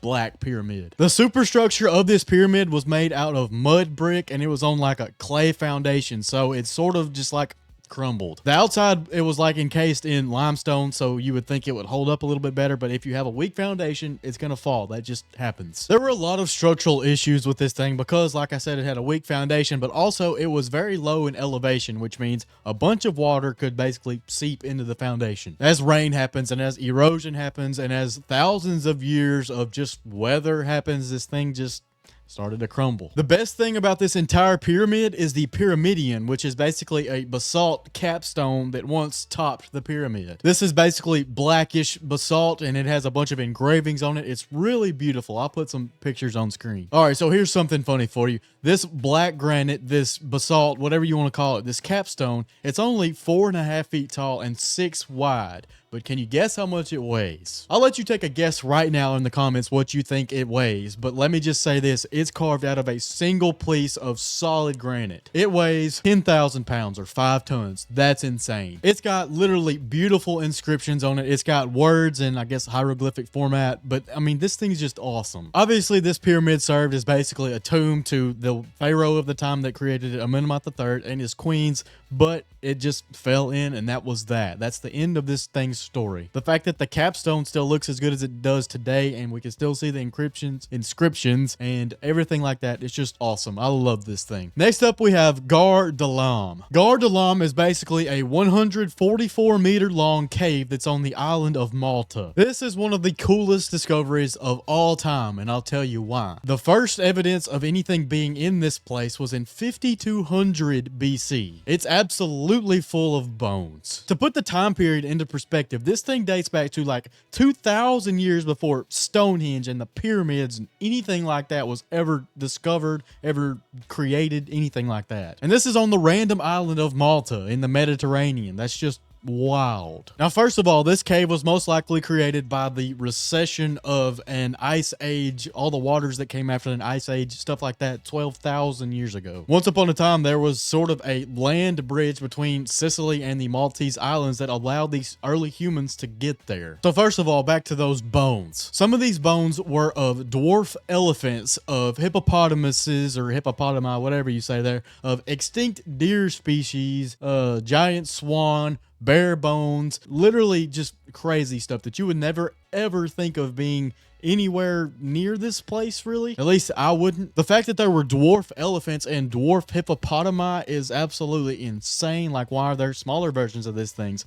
Why? I mean, there's no good explanation for that. I guess there probably is an explanation for that, but I don't have it. All right, so I lied. I have a little bit of an explanation as to the dwarf size of these animals. First of all, the island that Gar Dalam is owned is a pretty small island, so there's pretty much a lack of a ton of food, and there's also a lack of predators. The lack of predators means there's no reason they need to grow to the huge size of elephants and hippopotami that they are today. That's like simple adaptation, evolution type stuff. This cave holds thousands and thousands of years of history in it that we really have no idea what was going on. There's different layers of excavation stuff basically that says like some of these bones were found and originated thousands of years before the others. Like these deer, they were a long time after the hippopotami and the elephants. It's crazy stuff. This would be one of the coolest places in the world to go to if you were an actual archaeologist that knows how to do all that stuff and date stuff, because that's just, I mean, that's awesome. Next up on the iceberg, we have the Legend of Is. I think that's how you pronounce it. This is basically another Atlantis counterpart that originated in the France area. Off the coast of Brittany, France, once upon a time, there was a legendary island or city of Is or Is or however you say that. It was eventually swallowed up completely by the ocean, just like Atlantis. All right, so legend has it the land of Is, or the city of Is, whatever you want to call it, was ruled by a man named King Gradlon. He built the city on a land that was reclaimed from the sea. So you can imagine maybe the tides,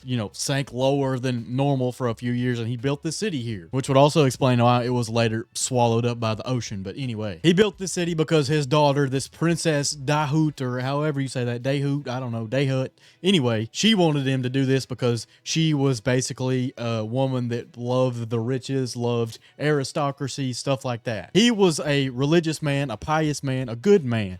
She was not so much that. Despite all that, this city was pretty much rich, and it had lots of arts, commerce, all that kind of stuff. To protect this city, the king had a natural dike formation made and basically put one gate in it so like people couldn't come in or out except for through this dike, this gate. The king himself had the only key to this dike gate. Because his daughter was the way she was like a sorceress or just, a frivolous spender, just not the best person. She stole this key from her dad and basically opened the gates for somebody. As she opens the gates, the sea basically floods into the city and completely swallows it up. The daughter and the king start to flee from this place as it was sinking, as the water was flooding the town. And basically some weird stuff happens. The king kicks his daughter off because she was responsible for all of it. She was a terrible person. And now she is basically an immortal mermaid that lives right there, and people still see her and hear her to this day. That's the wild, crazy ending of this story. This is a really cool story of a town that might have once existed, but obviously it probably didn't happen exactly how this says it did. Oh yeah, by the way, there's another ending to this story. It says that eventually Paris, France itself will be swallowed by the sea, and as that happens, the legendary city of Is will return. I guess the water will recede from the land of Is and go to flood Paris. I don't know. I think that the water would have to go a very, very long way to swallow up Paris, but anyway, that's not my concern. I think this story is pretty cool. I think that it was like sort of an Atlantis. It's not really an island or anything like that. It's just a seaside town that was swallowed up by the sea. That probably happened in some form or fashion once upon a time, and they just created this story around it. I think the first mention of this story, of this place, was in like 1480 AD, so 600 years ago-ish, 500, something like that. Ever since then, the legend of this city of Is has just evolved, and more stuff has been added to it, different versions, stuff like that. Next up, we have dragon houses in Greece. All right, so these dragon houses are like 20 big, large, ruined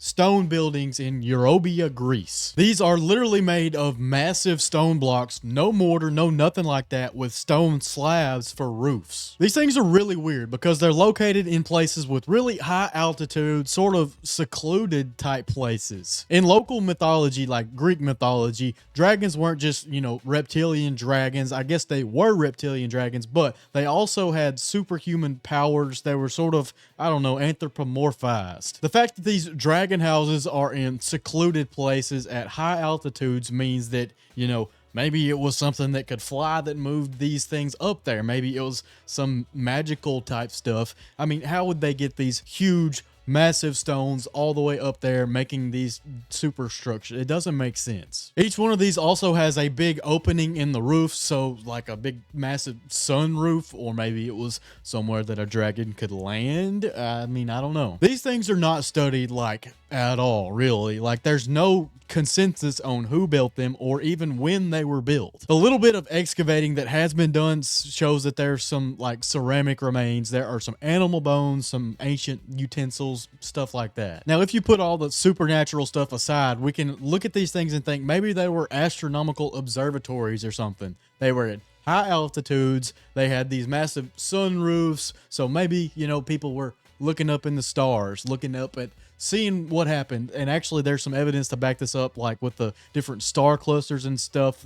The construction of these things sort of aligns with different constellations and stuff. Now, I'm terrible at everything astronomical and all that kind of stuff, so you'll just have to excuse my ignorance on that, but I think that's probably the best explanation. Either that or they were some sort of Greek shrine to some ancient god, or maybe to ancient dragons if they had that at all. I don't know. From what I understand, a dragon in Greek mythology was more so like basically a giant. They may have been scaly, but anyway, they were basically humanoid. They had super strength, superhuman feats and stuff, so they could move these huge, massive stones to these tall hills. There's no good reason for why they would do this, why they would build on these tall embankments, why that, well, really any of it. There's no good reason for the construction of these things that we know today. Maybe one day somebody will look into these things a little bit heavier and they'll focus the research into this stuff, because there's a lot there.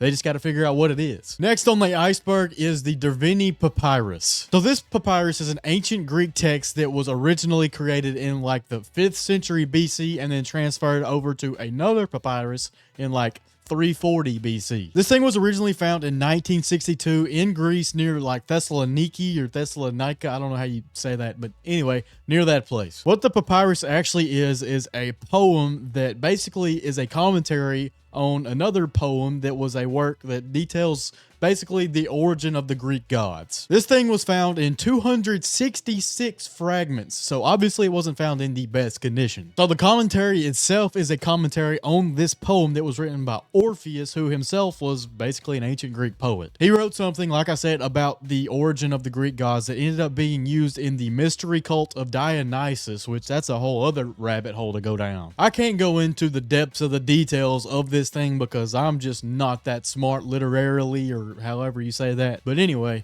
this thing's pretty cool. So what makes this thing so cool and just so relevant in even today's culture is the fact that it's this commentary on all this early stuff that ended up being the early ideas of the modern Western world. It talks about the religions, it talks about politics, it talks about a little bit of everything, and we still see to this day the effects of everything that's said here. It talks about human values and society and how all this stuff interplays, and obviously today we have a lot of that stuff going on, a lot of ideological clashes in this world. I don't think that it's so insightful in the way that a lot of people probably think it might be. Like, they obviously didn't know the inner workings of the world like we do today. They thought of a bunch of random Greek gods and stuff like that, but everybody's got their own religion, and that was just part of the times. The same ideas of human life and human nature and all that kind of stuff existed back then as they do today, and they were finally starting to realize it and talk about it, and now we talk about it more than ever. So, I mean, it's good to know, it's good to think about, and it's good to reflect on stuff like this. Let's kick this thing off with Sushruta. Sushruta was an ancient Indian doctor and surgeon that was said to be the father of plastic surgery. He lived sometime between 1000 and 600 BC, so a long time ago. He did a lot of stuff, but his main accomplishment or work was the Sushruta Samhita. This Sushruta Samhita is basically a massive document that contains tons of knowledge of the ancient ways of doing medicine and doing surgery and stuff like that. It's all of his life's work, but he also compiled a ton of stuff that the ancient Indian people knew of, pseudoscientific medicine back in the day, into that big document. So there's actually this alternative medicine system that originated in ancient India and in that area known as Ayurveda, and this Samhita served as basically the basis for this. This Ayurveda is still practiced sometimes today, but really it's pseudoscientific, and you could probably get poisoned from lead and mercury and a whole bunch of stuff like that. But that's not to diminish the works of our guy Sushruta. Working with what they knew at the time, the works of this man were absolutely insane. First of all, like I said, he was basically the father of plastic surgery. He would practice on animals. He would even practice on corpses. He did tons of stuff like this just to basically dissect the body, understand the anatomy of the body better, and then do it on live patients. It's said that he even tore open the corpses of dead infants and experimented on them, dissected them, figured out how their bodies worked, which sounds terrible, but if he learned anything from this that could save more children's lives, How's that a bad thing? So he actually was the father of rhinoplasty, or nose jobs. He would literally take skin from people that had messed up noses. He would take it from their bodies or from wherever, skin graft type stuff, and then reconstruct their nose and their nasal passages so they could breathe again. That's pretty awesome. He was also said to have been the first person to ever perform cataract surgery. How do you figure out how to do that in 600 BC? I don't know. This guy was the first person, at least in India, probably in the whole entire world, to realize that malaria came from mosquitoes and the plague came from rats. There are so many things that this guy did, and I have never even heard of him until I started researching him for this iceberg video. I'm not very knowledgeable in Indian culture, but apparently they have massive statues of this guy, and they're very beautiful. I'm looking at one right here on the screen. It's pretty cool, but anyway, he's kind of like Aristotle or something, one of the Greek philosophers to the Indian people. He's legendary. Him being so legendary is where it gets kind of crosswired, because we don't really know if he was one guy or if he was a bunch of different people that were writing under this pseudonym, or they got kind of conflated into the same individual. We don't really know. That's where the ancient mystery part of this guy comes in. Next up on the iceberg, we have the Kat Shabib. This is an ancient 150-kilometer long wall that once stood in southern Jordan. So this wall wasn't actually discovered until 1948, when an Englishman, Sir Alec Kirkbride, saw it from an aerial view. He looked at it from a plane and decided that there was absolutely no rhyme or reason as to how this thing was built. It was just kind of going everywhere. We also still really don't know if it was built in the Iron Age or if it was built after that, but we do know it was built by the Bedouin people of the area. So these Bedouin people didn't have this wall as like a deterrent or anything like that. They had it as a border, I guess, between different tribes, because these were semi-nomadic tribal type people. The Bedouin tribes is basically just a generalization of the Arab tribes of the area of like the Levant that are in Jordan and the surrounding areas. These Bedouin people were once led by a prince named Amir Shabib, so that's why it's named the Kat Shabib or Kat Shabib. But we really don't know if he's the one who had this wall built or not. It was only 1.5 meters tall, so think, like 5 foot or so. Now it's even smaller than that because of weather and everything like that. We really don't know what it was for other than just a border wall. So apparently it was built in several different periods. It was built starting in 400 BC, and then they kept working on it. They built it in sections, so they actually didn't finish it until we really don't know when, maybe like 500 AD or so. Now, along these 150 kilometers of this wall, there are about 100 towers spaced kind of evenly along there. They were probably some sort of watchtower, but we don't really know if they were a watchtower for people or if it was for like sandstorms or something, because you got to realize this is in the desert, this is in Jordan. There is no good ground here, really. They're literally in the desert, so they have to watch for sandstorms, and then they have to move along. They have to move to somewhere that's more arid, has more plants, more animals, more stuff to eat. I personally don't think that this wall was supposed to serve as any sort of deterrent for another people. I think it was just kind of a border, so people realized they couldn't cross this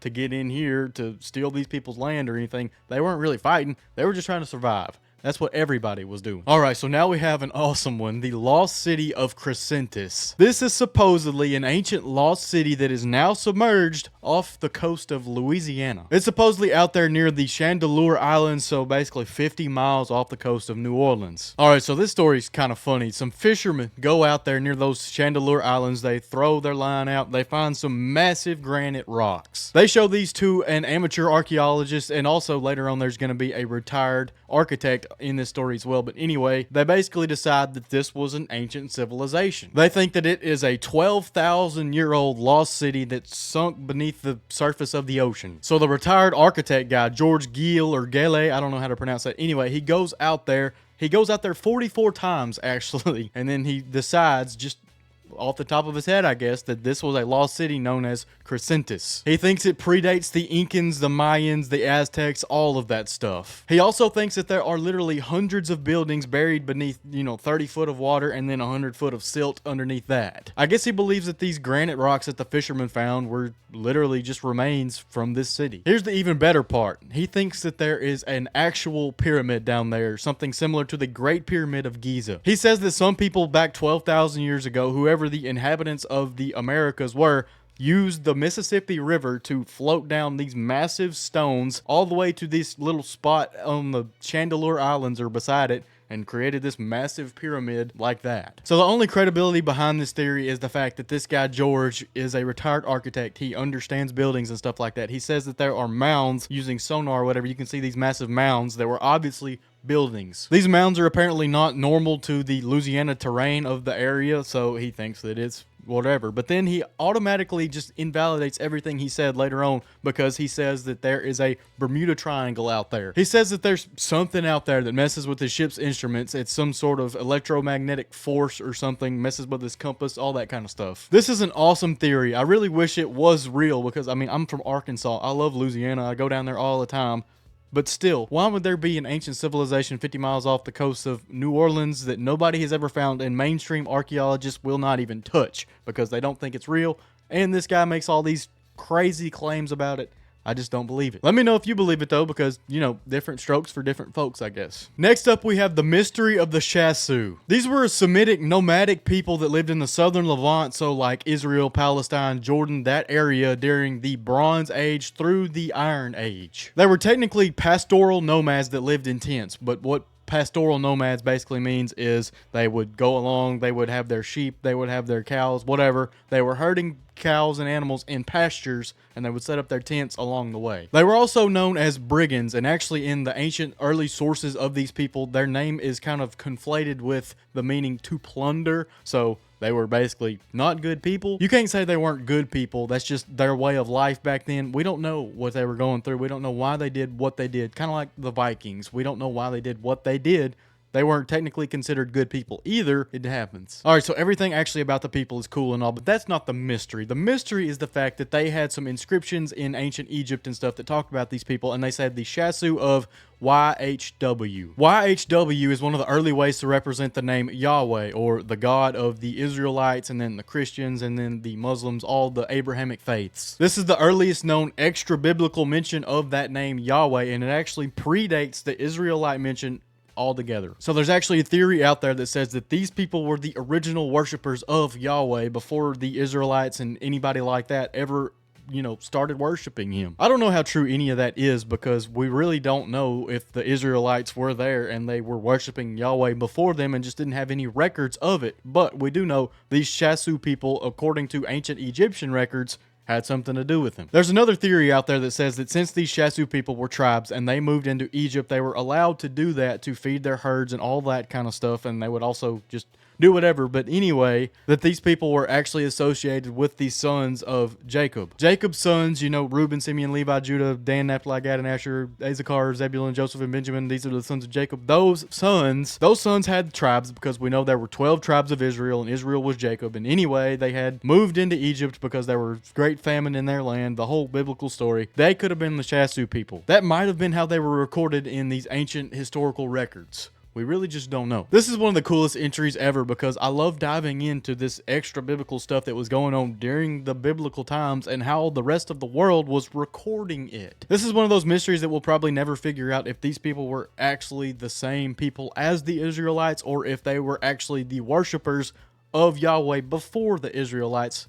We just don't know. We can't time travel back then and find out. So next up, we have the witch cult hypothesis. So this is a theory that was presented by Margaret Murray, an Egyptologist in the 1920s. She published a book known as The Witch Cult in Western Europe in 1921 that expounds upon this theory. This hypothesis presents a massive theory that says that there was once a witch cult that originated in Western Europe that worshipped a devil-horned god, basically. She said that this witch cult was massive and it actually predated Christianity. So when you think of witches, you probably think of like the cartoon witches or something like that that was in the Salem witch trials and were put to death for witchcraft and craziness. This exact interpretation of witches is exactly what this woman is saying was not witches or anything like that. It was an organized religion that worshipped this devil-horned god. Now her version of this devil-horned god, it wasn't a goddess or anything like that. It was patriarchal. It was a male god, kind of like, you know, Yahweh. As I mentioned, she said that this religion was absolutely massive in like medieval Europe, and even before that, it was like mainstream. It was very mainstream in not only the normal population, but also the ruling class. According to her, it was also popular in ancient Rome. They worshipped this god Janus, and her version of this devil-horned god was this god Janus. This god represented the cycles of seasons and harvests. As such, he supposedly died and then came back to life all the time, which That kind of sounds like Jesus dying and come back to life, but he did it all the time, this Janus god. So also kind of similar to Jesus, it's said that this Janus god had some sort of human representation on Earth at almost any given time. It said that at one point in time, Joan of Arc was the representation of this god, and then it was Gilles de Rais, which that was a serial killer and murderer, but anyway, he also served alongside Joan of Arc. Apparently every representation on Earth of this Janus god, like Joan of Arc and the other guy, and there's several others, William Rufus, anyway, it's said that basically this person dies a ritual death to ensure that the god is reincarnated again. Over the years, the rituals and everything that goes along with this got conflated with witches and pagan worship and just devilry, basically, whenever the Christians talk about it. So all this was really cool. She said that this religion lived until like the 17th century, whenever it was all just wiped out because they didn't want witches anymore. They burned them at the stake, whatever. But you have to ask the question, where did she get all of this evidence to say that any of this happened at all? Well, according to professional historians and folklorists and everybody that looks into this, she basically looked at the confessions of witches that were on trial to be, killed, and got all that evidence, compiled it together, and created this narrative out of it. These witches that were on trial weren't actually witches. They were literally confessing anything and everything that they thought might get them out of, certain death. So it's all fake. I mean, there's no other way to say it. Everything she said about witchcraft back then still lives to this day, and that's basically the way that we see these pagan cults today that worship this horned god or whatever.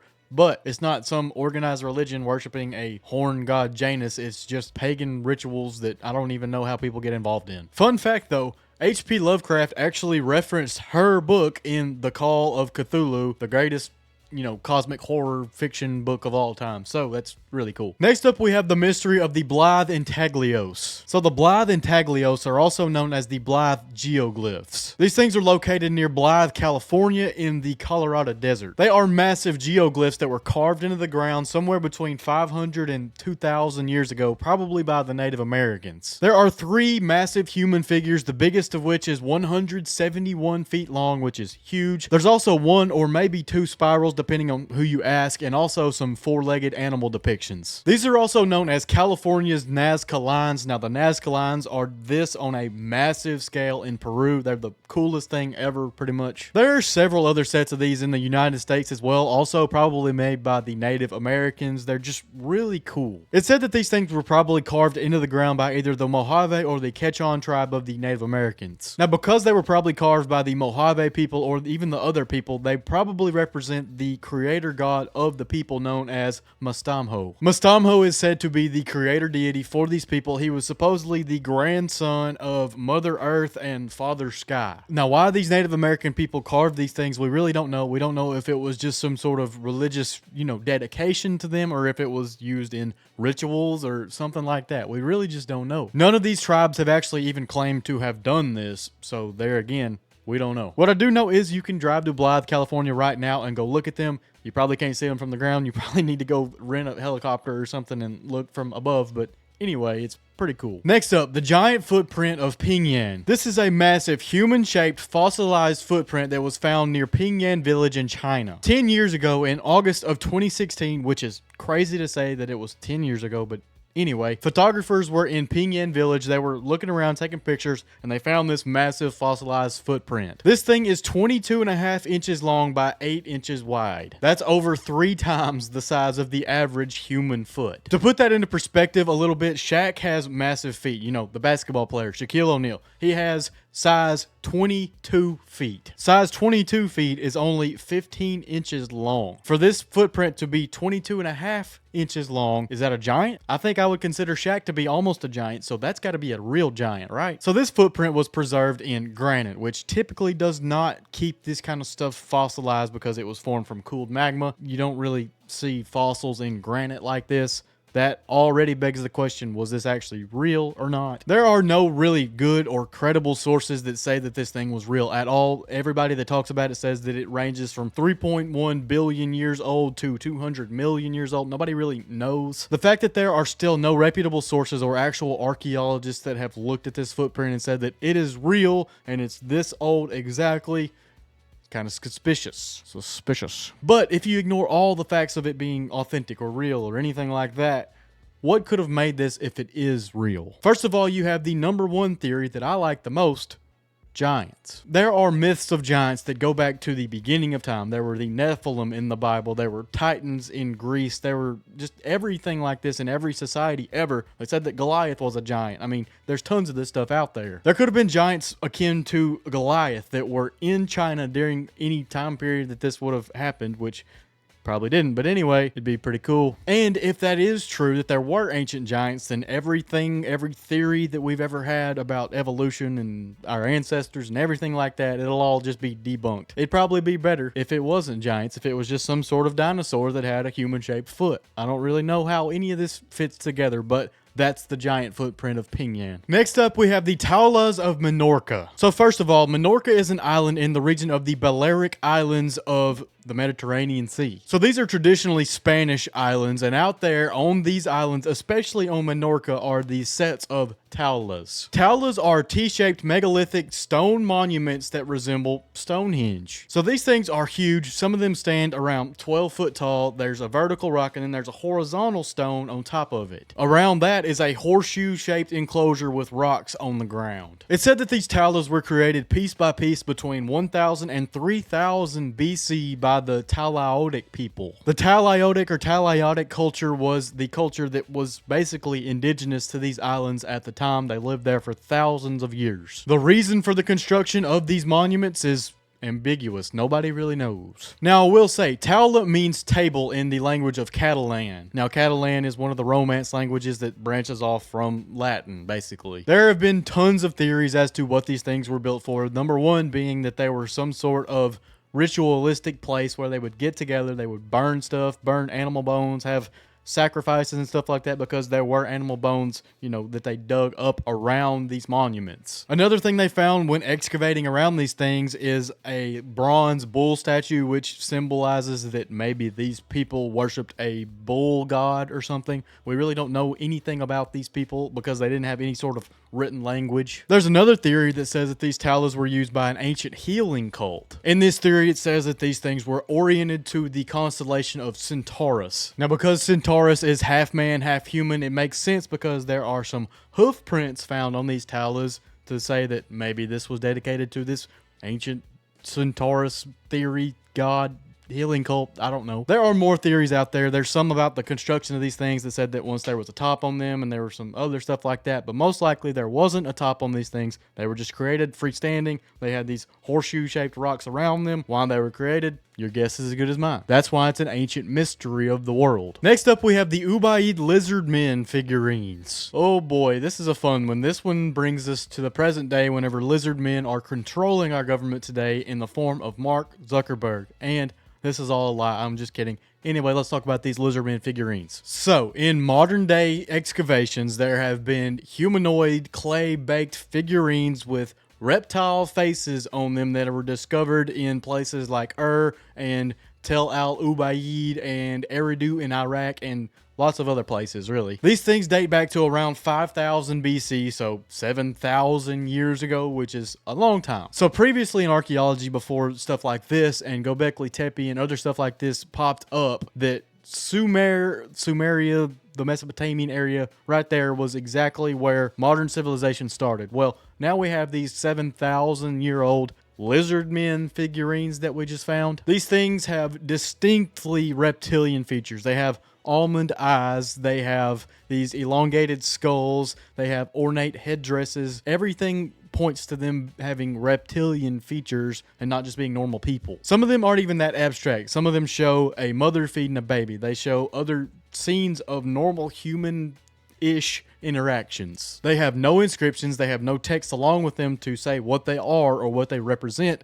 They're just figurines. Nobody really knows much about the people of Ubaid. They know that they lived in mud brick houses in small villages, and everybody just lived there. They did whatever they did back in those days. Because nobody knows literally anything about the people, because they didn't have any sort of language written down or anything like that, and they also didn't write anything on these figurines. They're just figurines. Nobody knows why they were created in the image of a lizard man. One theory says that maybe they represented some sort of demigod or something that they worshipped. They were some sort of religious object. Another says that maybe they were tied to fertility because, you know, a mother feeding a baby, that kind of stuff. We really just don't know. The other more off-the-wall theory says that maybe they were ancient shamans that transformed people into lizard people, but that's probably not true. So these people of Ubaid being some of the oldest known people in our world is pretty cool. They depicted these lizard men or whatever, and then later on in later Mesopotamian myths, you have the serpent of the Garden of Eden that tricked Eve or whatever. There's a lot of stuff like this. Serpents were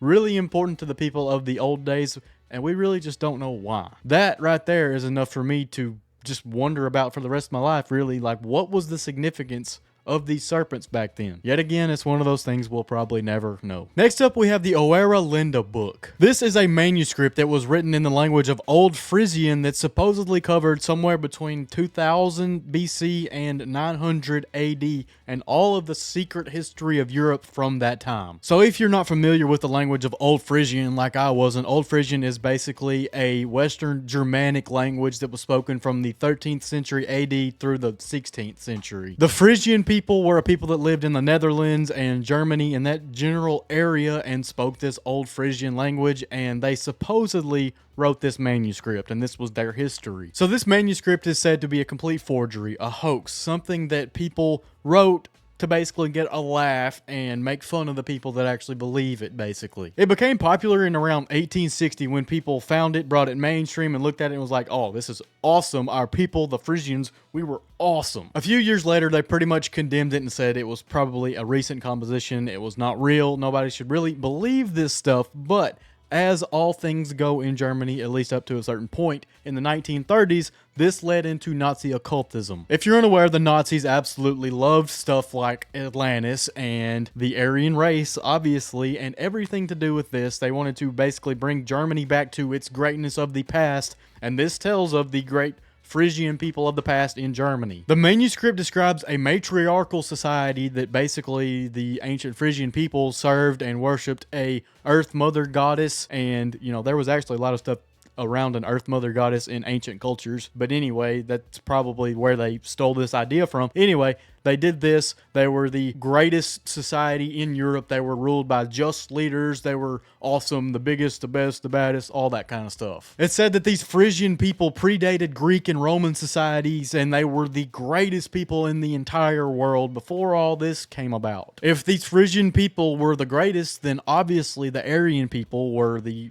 descendants or ancestors, one, of the Frisian people, and that's where they wanted to bring Nazi Germany back to in the 30s. I could talk about this manuscript for days. There are tons of use cases whenever people were talking about esotericism and ley lines and occultism and Nazi propaganda and nationalism and just all this kind of stuff, all these crazy conspiracy theories, which some conspiracy theories aren't crazy, but these pretty much are. I don't think there was an ancient Frisian civilization that was as great as the Roman Empire, but predated it, and that's where superior Aryan race people came from. I don't think any of that's true. I don't think you do either. If you do, don't even tell me, just leave, okay? We're gonna start this thing off with the mysteries of the Yellow Emperor. So, the Yellow Emperor is a legendary figure in ancient Chinese culture. His actual historical name is Huangdi, but for the most part, we think he was a legendary figure, a mythological figure, not an actual historic figure. Either way, he was said to have basically created all of Chinese culture, as well as bring the Chinese people of the time together. It's said that he started his reign in 2697 BC and reigned for exactly 100 years after that. So if he reigned for 100 years, he probably wasn't real, or he didn't actually reign for 100 years. Either way, there's something weird going on there. So the very first historical mention of the Yellow Emperor was during the middle of the 4th century BC, so it wasn't, 2697 BC or whenever that was. We don't have records from way back then. This would have been during the Warring States period. So it's said that toward the start of his reign, the Yellow Emperor fought a guy named the Flame Emperor. They engaged about 3 times, and then the Yellow Emperor came away successful and basically united all of the Chinese people of the time. From there, he drastically improved the lives of all of the Chinese people of the time. He taught them how to build shelter, how to grow grains, the 5 big grains, which are actually soybeans, wheat, broomcorn, foxtail millet, and either hemp or rice, depending on the version of the story. He even taught them how to domesticate animals for a food source as well. He supposedly invented math. He invented the calendar. He invented astronomy. He invented basically everything in the Chinese culture, even Taoism. So toward the end of this guy's life, he somehow figured out how to become an immortal, and he rode a dragon up into heaven, where he is still today ruling over the Chinese people. That right there should tell you all you need to know about whether this story or this guy is real or was a myth. But either way, he's pretty awesome. This story was really cool to read. Next up, we have UFOs in classical antiquity. So first of all, we have to have a definition of classical antiquity. Classical antiquity refers to the time period between the 8th century BC and the 5th century AD in Europe and the Mediterranean basin area. Basically from the time when Greece was huge to the time when the Roman Empire started petering out. So this entry is actually based on an actual professional scientific journal article that's posted in JSTOR and other scientific magazine type stuff. It goes through history and compiles a bunch of different sightings from this time period, and it sorts them into 4 categories. We're going to go through all these briefly. So within distant encounters, we first have flying armaments. So between the years of 220 BC and 210 BC, there was the Second Punic War going on, and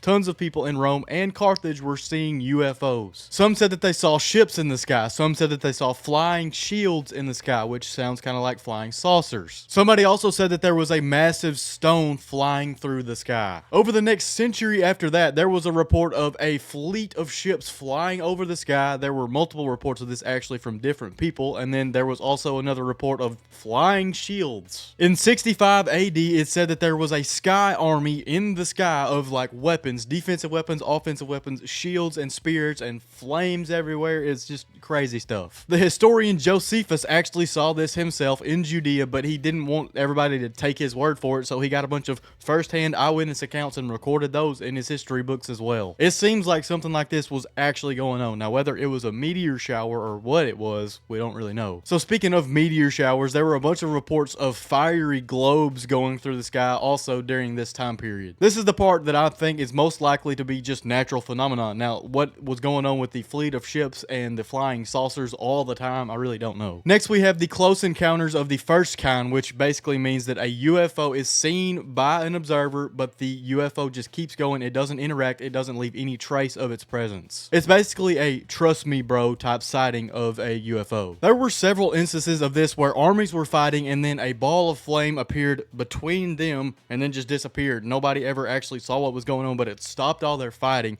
and that was the UFO of the first encounter type. There was one more of these encounters in the Egyptian desert by a bishop of Alexandria. This guy was walking along. He sees a giant silver saucer sitting there in the desert, and then it just disappears. That's crazy. That sounds like an actual UFO, if you ask me. And then we have close encounters of the second kind. This is a close encounter with a UFO where it does leave a physical trace. There were a couple of instances during this time period where there were UFOs there, and then after that, they left behind a substance called angel hair. This was like a white gossamer-like substance that looked like angel hair, I guess. There was another one of these encounters in Rome where a UFO left behind chalk. It flew off and there were white lines of chalk there. That's pretty cool. Finally, we have close encounters of the third kind, which is when a UFO is sighted with a humanoid or alien type being with it. In 214 BC in Hadria, wherever that is, there was a sighting of an altar in the sky and there were shining white men up there in the sky with it. 4 years later, these same shining men were seen in the sky somewhere else. The only other encounter of this type during this time period was in 150 AD near Rome. There was only one witness of this account. Unlike all these others, there were a bunch of witnesses. There was only one witness. He was the brother of Pope Pius I.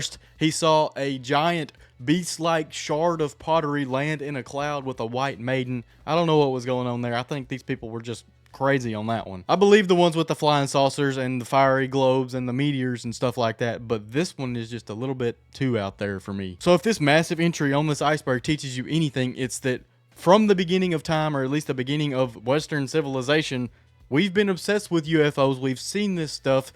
there might be actual aliens out there. Next up, finally, we have the Tower of Jericho. So the Tower of Jericho is quite literally a tower that is in the ancient city of Jericho that dates back to 8,000 BC. Jericho is an ancient city from ancient times that was talked about in the Bible a lot, and today it exists in the state of Palestine in the southern Levant. This Tower of Jericho is one of the oldest buildings in all of the world, saying to date back to 8,000 BC, which is crazy. This tower was created using undressing stones, and it's said that it took 11,000 work days to build this thing. These people were committed to building this tower. They apparently used it for early astronomy as well as social purposes. They would get together, I guess, in this tower and watch the stars. That's pretty cool. So one of the archaeologists that did a deep dive and an actual study of this thing concluded that we believe this tower was one of the mechanisms to motivate people to take part in a communal lifestyle. So they would all get together, they would build this tower, they would base their civilization around this little city and start farming, start agriculture.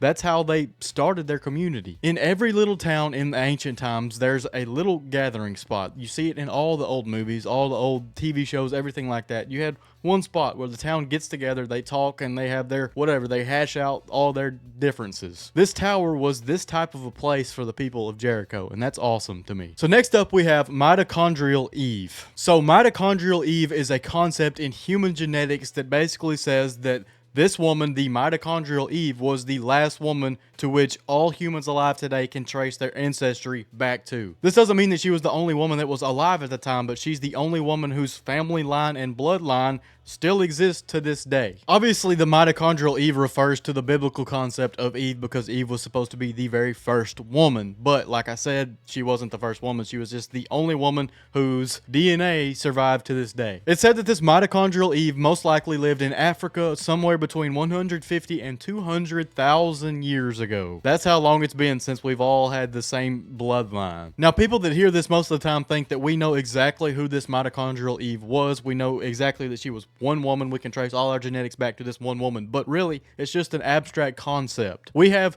no idea who this woman was. It can change over time because we can go further back if we found more evidence and stuff like that. Now, it's also said that she lived around the same time as Y chromosomal Adam. Now, obviously, Y chromosomal Adam would just be the flip side of this Eve. It would be the most common patriarchal ancestor of everybody. And there's also another misconception with this that I think I've actually fallen into myself here, but anyway, it says that the most recent common ancestor is not mitochondrial Eve. She was the earliest, but the most recent was probably around 5,000 years ago. I don't know if I believe in a theory that says it was 5,000 years ago, because 5,000 years ago was not that long ago. They had tons of people in ancient Egypt. I don't think that I believe that at all, really. Scientists can hash all that stuff out. I'm just going to talk about it on a YouTube video. You tell me what you think about mitochondrial Eve and Y chromosomal Adam in the comments down below. That'll be an interesting comment section, I'm quite sure. Next up, we have the Shahr-e Sukte. Now, I probably said that completely wrong, but its name means the burnt city. So this is one of the earliest and largest cities from the Bronze Age that have been found today that don't exist like at all anymore. It's said that this settlement popped up around 3550 BC in southeastern Iran and thrived until it burned in 2000 BC. It's said that this town was huge, it was urban, it served as a massive trading hub because there were pottery shards and all kinds of artifacts and stuff found from all different time periods from all across this entire Mesopotamian area in the remains of this city. So this place is really cool because in these ancient times, it was referred to as another name, Erata. Erata meant where the sun rises, and in these ancient Mesopotamian myths and stuff, this was a very rich city that was far over there, hard to reach, but when you got there, it was rich. It had a whole temple built out of lapis lazuli, or however you say that, dedicated to a goddess. That is awesome. Now, there's not actually any remains of this in the city itself, but the myth and the mythology around this stuff is awesome. There were some awesome finds at some grave sites at this city. First of all, there was a woman found in her grave with a fake eyeball that was made out of bitumen paste and gold. This eyeball had been in her eye for years before she died, according to their carbon dating and stuff like that. She was also buried with a bronze mirror, so it's likely she was very wealthy. Other graves had some weird stuff, like there was a grave that had a man, but he had two dog skulls beside him, and there was another grave that had a man that his head was separated. He was clearly beheaded, and there were cutting tools that he was beheaded with in the grave with him. It's really cool stuff. You really don't hear about a lot of weird stuff like this all over the world. This stuff was pretty unique. So these graves obviously weren't the only graves found here. In this city, there was a massive 62-acre grave plot where there were around 30,000 grave sites. And there was awesome stuff in almost every single one of them. There was also an industrial part of this city where there were craftsman shops. There was a residential area. There was an urban area. It was just really cool. This was one of the very first cities. Now, the actual reason that the city was abandoned is pretty ambiguous, but the most common conception is that it burned because it's known as the burnt city. There's other theories that say it was just a major drought and everybody had to leave because there was no water, there was no food because there was no water, there was all this kind of stuff. We really don't know exactly what happened, but it also has the nickname Pompeii of the East in some circles, so maybe it was just a giant fire. We really don't know. Next up, we have the Urim and Thummim. These were items used in the Old Testament of the Hebrew Bible by the high priest that go on his breastplate. They basically allow him to receive yes or no answers from God himself. The word Urim roughly translates to lights, and the word Thummim roughly translates to perfection. I don't really know what's going on there, but anyway. So the very first mention of the Urim and Thummim was in Exodus 28 verse 30. The verse says, also put the Urim and Thummim in the breastplate so that they may be over Aaron's heart whenever he enters the presence of the Lord. Thus Aaron will always bear the means of making decisions for the Israelites over his heart before the Lord. So I guess these pieces of this Hoshin, this breastplate, they were literally connected to God somehow so that it was over Aaron's heart, which was Moses' brother. Anyway, I don't really know what's going on here. They were mentioned again in 1 Samuel chapter 14 whenever King Saul had to decide who was at fault for breaking an army's fast. They were used in different decisions like this throughout the Bible to basically say yes or no. So what they actually were, like physically, we have absolutely no idea. What they actually did, we also have absolutely no idea. This is one of those mysteries from the Bible that we have absolutely no idea about. We have no idea if they actually existed physically. We really just have no idea. What we do have an idea about, though, is that Joseph Smith, the father of Mormonism, said that he found these things and used them to interpret his Book of Mormon from the golden plates that he found buried in the dirt in wherever it was, Arizona, I think. First of all, there is absolutely no way that anything biblical or godly or anything was found in the dirt in North America, because none of this was going on there. It's just impossible. I don't believe in Mormonism at all. I think it's a fake religion. I don't need to get on my soapbox here. No offense to any Mormons, but I don't believe it. I'm a Christian. He definitely didn't have the Urim and Thummim to interpret the tablets, though. I don't like that. That just makes me mad. Anyway, let's move on before I get myself in trouble. Next up, we have the cynocephali. So the cynocephali were said to be humans with dog or jackal heads. There were myths of these creatures throughout the entire ancient world, like China, Egypt, Greece, Rome, literally all of it. So the Greeks have the most famous account of these things in all of history. They most likely stole this concept from the Egyptian god Anubis, who was said to have had the head of a jackal. Within the ancient Egyptian mythology, Anubis and other gods that had heads of animals could literally change their bodies from the animal to fully human, but they could also appear with a human body with a jackal head or an animal head. But in the Greek form of this, in the cynocephali, that wasn't the case.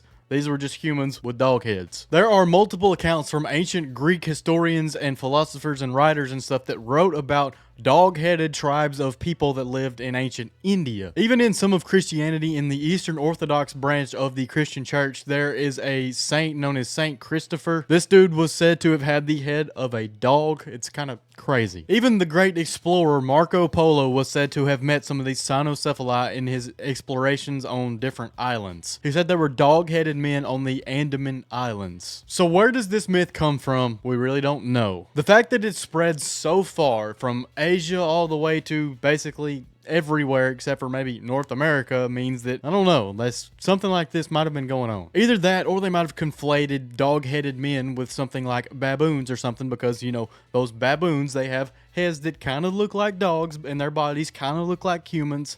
We really don't know. These things are awesome, though. Next up, we have the Huashan Caves. So these caves, or these mysterious grottos, as they call them, were found in the year 2000 by a farmer who was just digging. He dug and he found a massive cave complex that we still know nothing about. So apparently this cave system is made up of 36 artificial grottos that were dug out by the Chinese people of ancient times around 1700 years ago. Some estimates actually push it even further back than that, but why we don't have any written information about these things, I really don't know. They were dug out of this Huangshan mountain in China, and I'm telling you right now, it is so hard to find information on these things. I don't even know if I can talk about them for another 30 seconds. There is no written evidence from any dynasty or any empire of China that these things were ever dug out or anything. We don't know who did it. We do know that these caves lie on the 30 degrees north latitude, which apparently so are the pyramids and the Bermuda Triangle and stuff like that. I don't really know. I don't know. That's what these Chinese people that post this stuff on the internet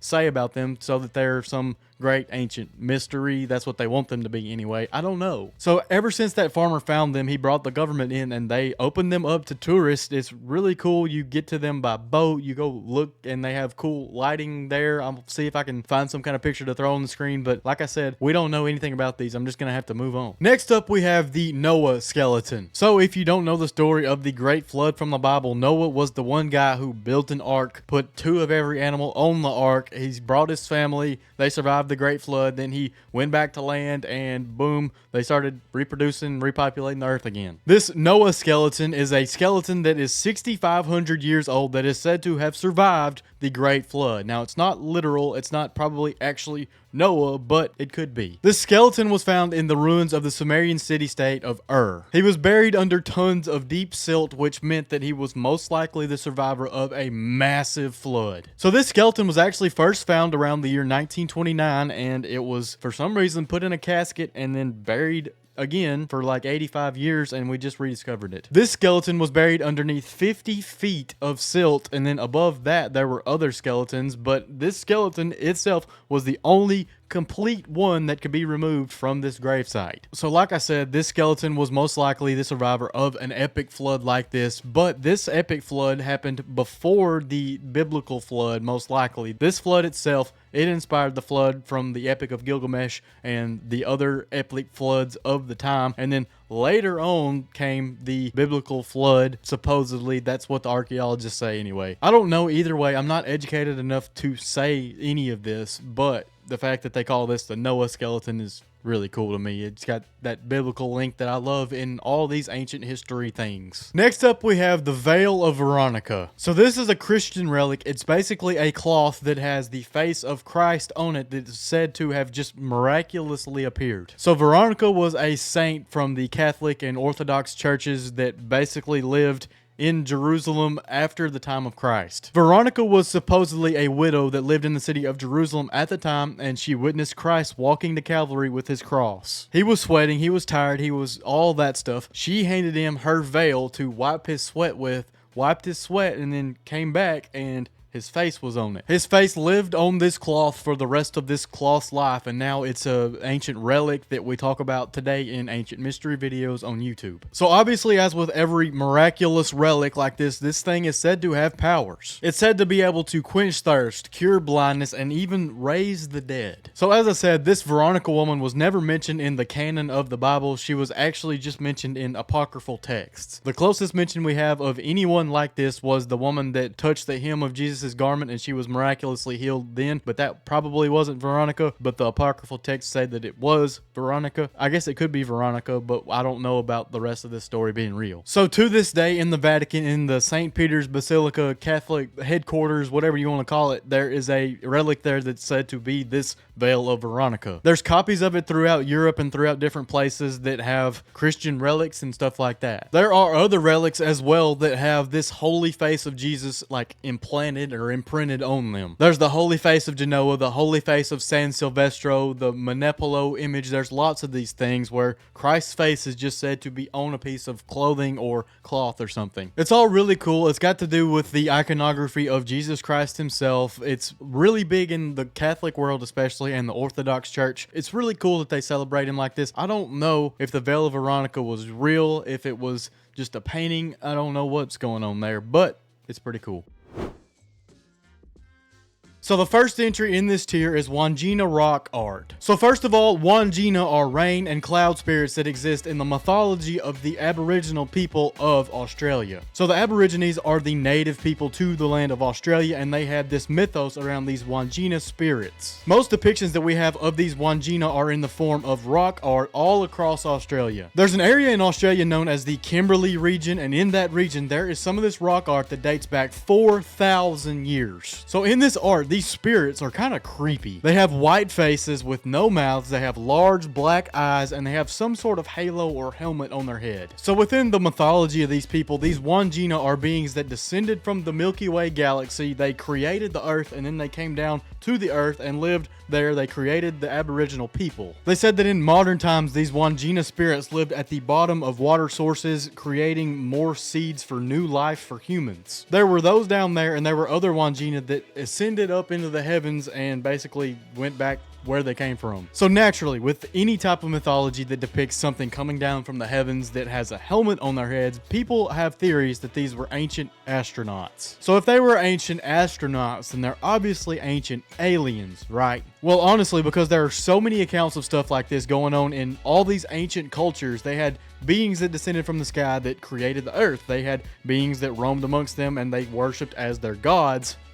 Aliens are definitely a possibility. Also, all these beings on these paintings were painted with white skin, and all the Aboriginal people, especially back then, they were all dark skinned. So what do you really think about that? Not to rain on anybody's parade or anything, but there's also theories out there that says that there were early Arab expeditions into Australia that these people saw, and maybe they wanted to paint them. They thought they were a better being or something. We really just don't know. This is probably one of those ancient mysteries that's gonna stay a mystery. Next up on the iceberg, we have the Emerald Tablet of Hermes Trismegistus. So first of all, if you're unaware, Hermes Trismegistus is basically an amalgamation of the Greek god Hermes and the Egyptian god Thoth. Somehow during the period of antiquity, these two characters got cross-wired in the mythology and created this Hermes Trismegistus figure that supposedly wrote the Hermetica. The Hermetica is basically an ancient book that details everything medicinal and wisdom-wise, knowledge-wise, basically everything that the ancient people knew up to that point. So, what is this Emerald Tablet? So this Emerald Tablet is a legendary artifact that probably didn't actually exist, but it was said to be the writings of this Hermes Trismegistus. It was found in his grave. It was actually him writing on an emerald tablet, and it served as the basis of Hermeticism before the Hermetica was written even. Supposedly, it contained all the secrets of the world. It contained the secrets to alchemical combinations like how to make gold, how to make the Philosopher's Stone, which would make you immortal, all this kind of stuff. Also, if you've ever heard the phrase, as above, so below, well, that comes from this. That's a paraphrase of the second verse of this tablet. Well, supposedly this tablet. Nobody actually found a tablet. Anyway, so this tablet technically originated around the 1st century BC, and then it kept being translated, and its mythology and the legend around it kept growing. It kept being translated into new languages. It even got translated into English by Sir Isaac Newton. He thought this was a serious scientific document and believed all of it for true. So what it really was just a combination of writings from a whole bunch of different authors. They talked about alchemy, they talked about the secrets of the world, medicine, biology, basically everything. Its legend just grew and grew and grew, and now we're at the point in modern history where we don't even know who Hermes Trismegistus was. He was most likely just a legendary amalgamation of two different gods. So, was it real?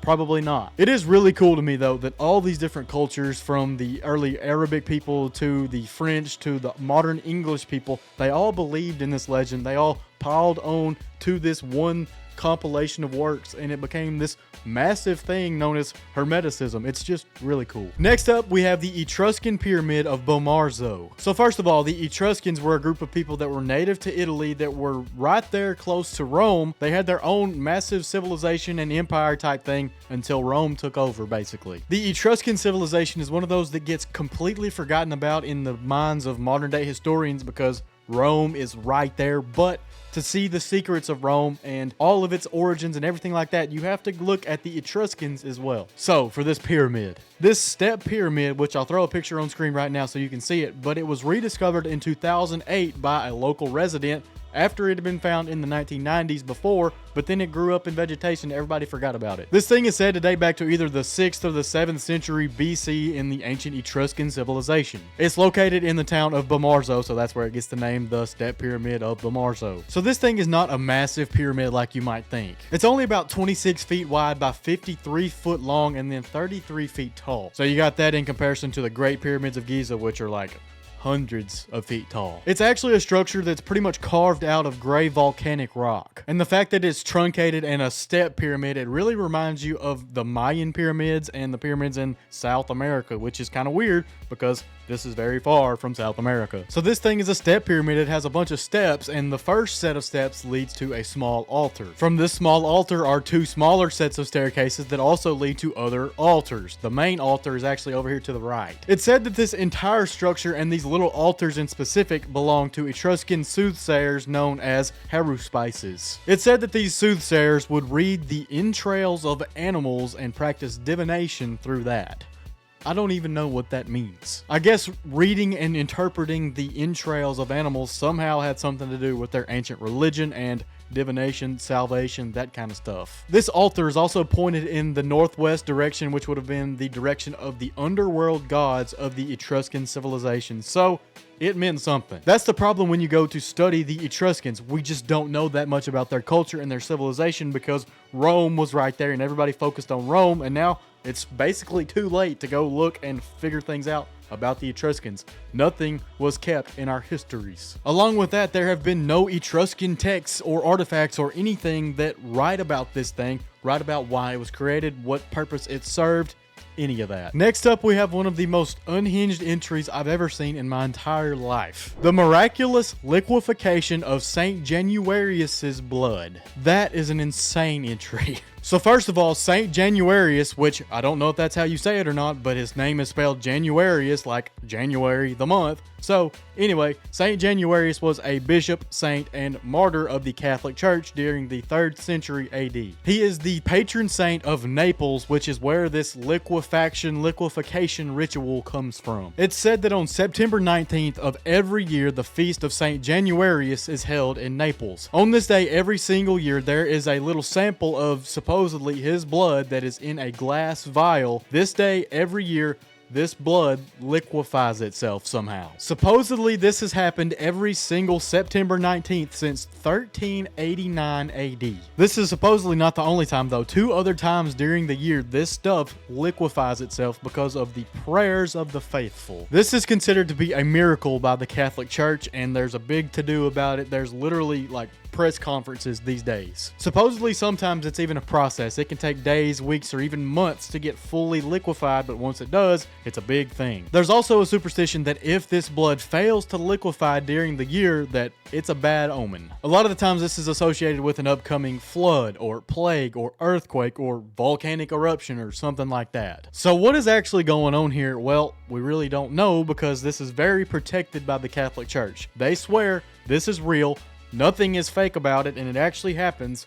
I don't really know. There was a study done in 1991 outside of the Catholic Church, obviously, that said that maybe the stuff that was in this glass vial was some sort of gel that, when shook up, liquefies. This would be called a thixotropic gel, and whenever you shake it up, whatever the substance is turns into a liquid. This study obviously was denied as to having been true because obviously the Catholic Church does not want the public to know that it was fake, if it's fake at all. We really don't know. It's so closely guarded and considered secretive and a miracle that we just don't know. I also don't know why they would have a sample of this random saint's blood and they don't have random samples of every other saint's blood, but anyway, let's move on. Next up, what is the Sanctuary of Thoth mentioned in the Westcar Papyrus? So first of all, the Westcar Papyrus is an ancient Egyptian text that was written in around 1650 BC or so. This text contains 5 stories that were all told at the court of King Khufu way back in the day. So this papyrus is known as the Westcar Papyrus because it was discovered in 1823 by Henry Westcar, a British explorer, and it was basically named after him. So this Sanctuary of Thoth is referred to over and over again in this Westcar Papyrus. It's basically the foundation of this story. This Pharaoh Khufu is looking to find this Sanctuary of Thoth. Why he wants so badly to find this sanctuary of Thoth is because there's a secret chamber in there, or is part of the sanctuary, that he really wants to model his Great Pyramids on. Also, we have absolutely no idea what the sanctuary of Thoth actually was. Nothing has been found. It's barely referenced anymore after this, but anyway, that's what it was for. Researchers today think that maybe the sanctuary of Thoth was some sort of secret chambers that was hidden beneath the Great Pyramid of Giza, or even beneath the Sphinx, because the Sphinx has been there a long time. And the full story behind this papyrus, this adventure, everything to do with this thing, we don't really know, because the papyrus is damaged. Parts of it are gone. We don't know what the sanctuary of Thoth was. We don't know its significance, its importance. We don't know what Khufu was supposedly looking for. Obviously, with this one, as with an earlier entry in the iceberg, there are alternative theorists out there that think that maybe this sanctuary of Thoth had something to do with an ancient hall of records that contained pre-Egyptian history, some sort of like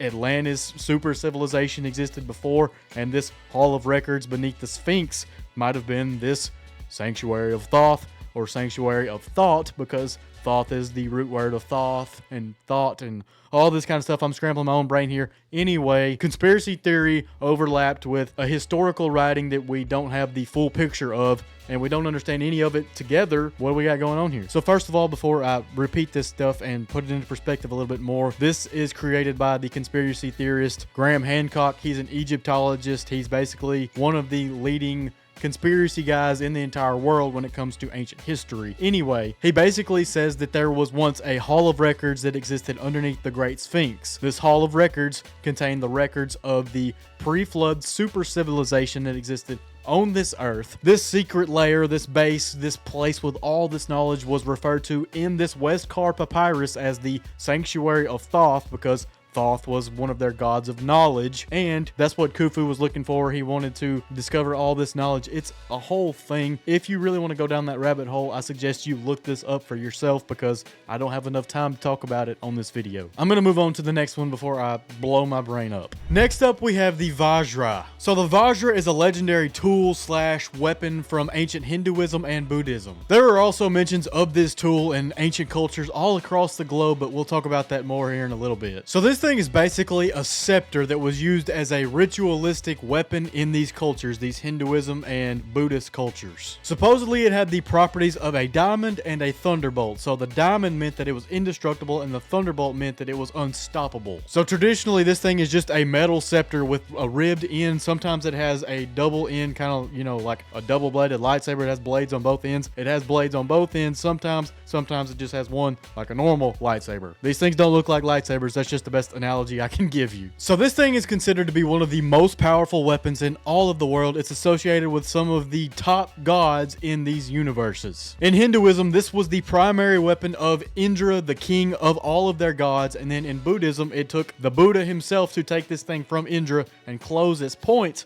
make it a closed loop and a symbol of kind of healing, enlightenment, stuff like that. So the symbolism behind this thing is where it gets kind of weird. This thing supposedly symbolizes a lightning bolt. A lightning bolt weapon belonged to the king of the gods, the sky god Indra. Here's where it gets weird. Across all the different cultures across the world, they had some sort of sky god that had a thunderbolt-like weapon. Now, when we think of the ancient world, we traditionally think that all these different cultures, they had nothing to do with each other. They all developed their own ancient cultures themselves. They had no common starting point. They all came up with their own mythology and went from there. But in every single one of these, even in Christianity, there is a sky god. Now, not so much in Christianity, but in all these other religions, these ancient cultures, they had sky gods with thunderbolt weapons. That's true in Greek mythology, Norse mythology, Irish mythology, even Australian Aboriginal mythology. That obviously leads people to believe that there was a single unified ancient culture at one time before all of the ancient history knowledge that we have today. On the other hand, it could also mean that all these different ancient cultures had some sort of god that was real. He serviced all these other things, even though these people were in different locations, had their own mythologies about it, but he was real, some sort of plasma weapon, some sort of thunderbolt weapon, stuff like that. Now, personally, I don't believe either one of these theories. I think it's more likely that thunder was scary, and whenever lightning hit a tree or something, it exploded it, so it had destructive force. The people thought that the gods were screaming at them. That's not really something that has to share a common cultural background. It's just big scary sky. I don't know though. I'm no expert. I'm just kind of a dumb 25-year-old dude sitting here talking in front of a camera. So I'll move on. Next up, we have the Coso petroglyphs. So the Coso petroglyphs are located within the Coso Rock Art District in the Coso Mountains or Coso Range of California. Within this art district, there are over 100,000 petroglyphs that were created by the Native Americans and their forefathers. So one fun fact about these things, we have absolutely no idea how old they are and exactly who created them. Our first guess was that it was the Proto-Indians, or basically the ancestors of our Native Americans, that created these things 3,000 years ago. That doesn't really line up because our Native Americans, they say they weren't there until 1250 AD in North America. We really don't know. But there's another kink in this theory. New dating methods say that these things might have been created somewhere between 10 and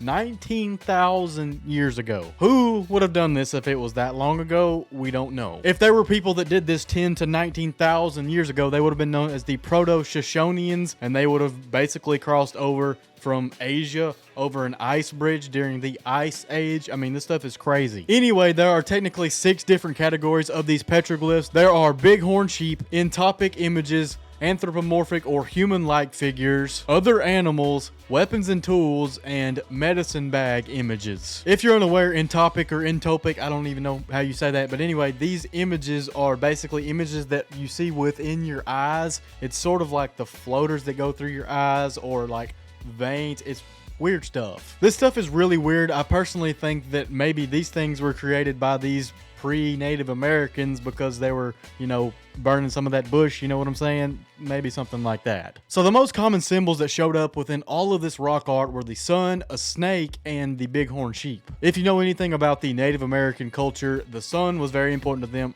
obviously. The snake was also very important to them because it symbolized water and fertility and pretty much good stuff within their culture. And also the bighorn sheep was everywhere. There were bighorn sheep all in these mountains, and it was just, I guess, a legendary figure to them. They hunted them and stuff like that. So as always, I'll be throwing images on the screen of this stuff as I talk about it, but if you actually look this stuff up for yourself, you can see some of it was really trippy. It's really cool looking. You're not going to find this kind of stuff just everywhere. The Native Americans have a very distinct style, and this is in their style. So I have a hard time believing it was anyone before the actual Native Americans, unless they had the same style back then, which they could have. I really don't know. I guess technically anyone before the Native Americans would actually still be Native Americans, just not the Native Americans as the Native Americans that we know of as Native Americans. Okay, I'm going on. Next up, we have the question, who built the temples of Malden Island and where did they go? So first of all, Malden Island is an uninhabited island in the Pacific Ocean, kind of off the coast of Honolulu, Hawaii. It's technically considered an atoll or however you say that, which is basically an island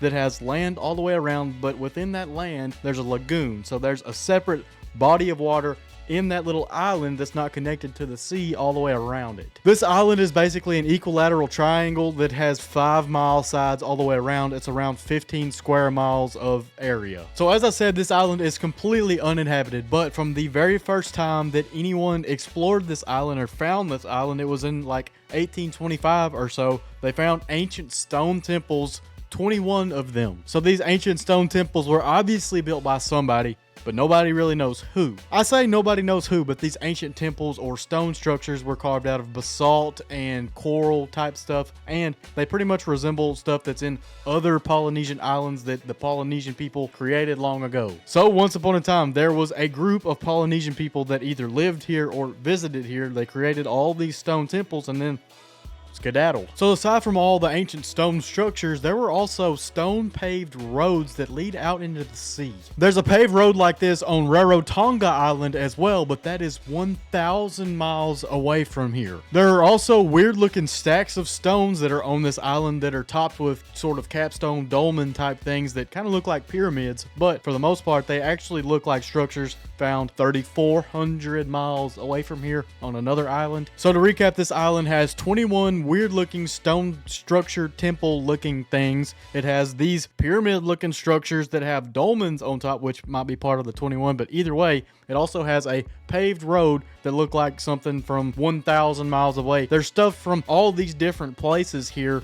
How's it all here? So as to what happened to these people, we don't know. We don't know if they sailed off. We don't know if they all died off because of some strange disease. We don't know where they came from in the first place.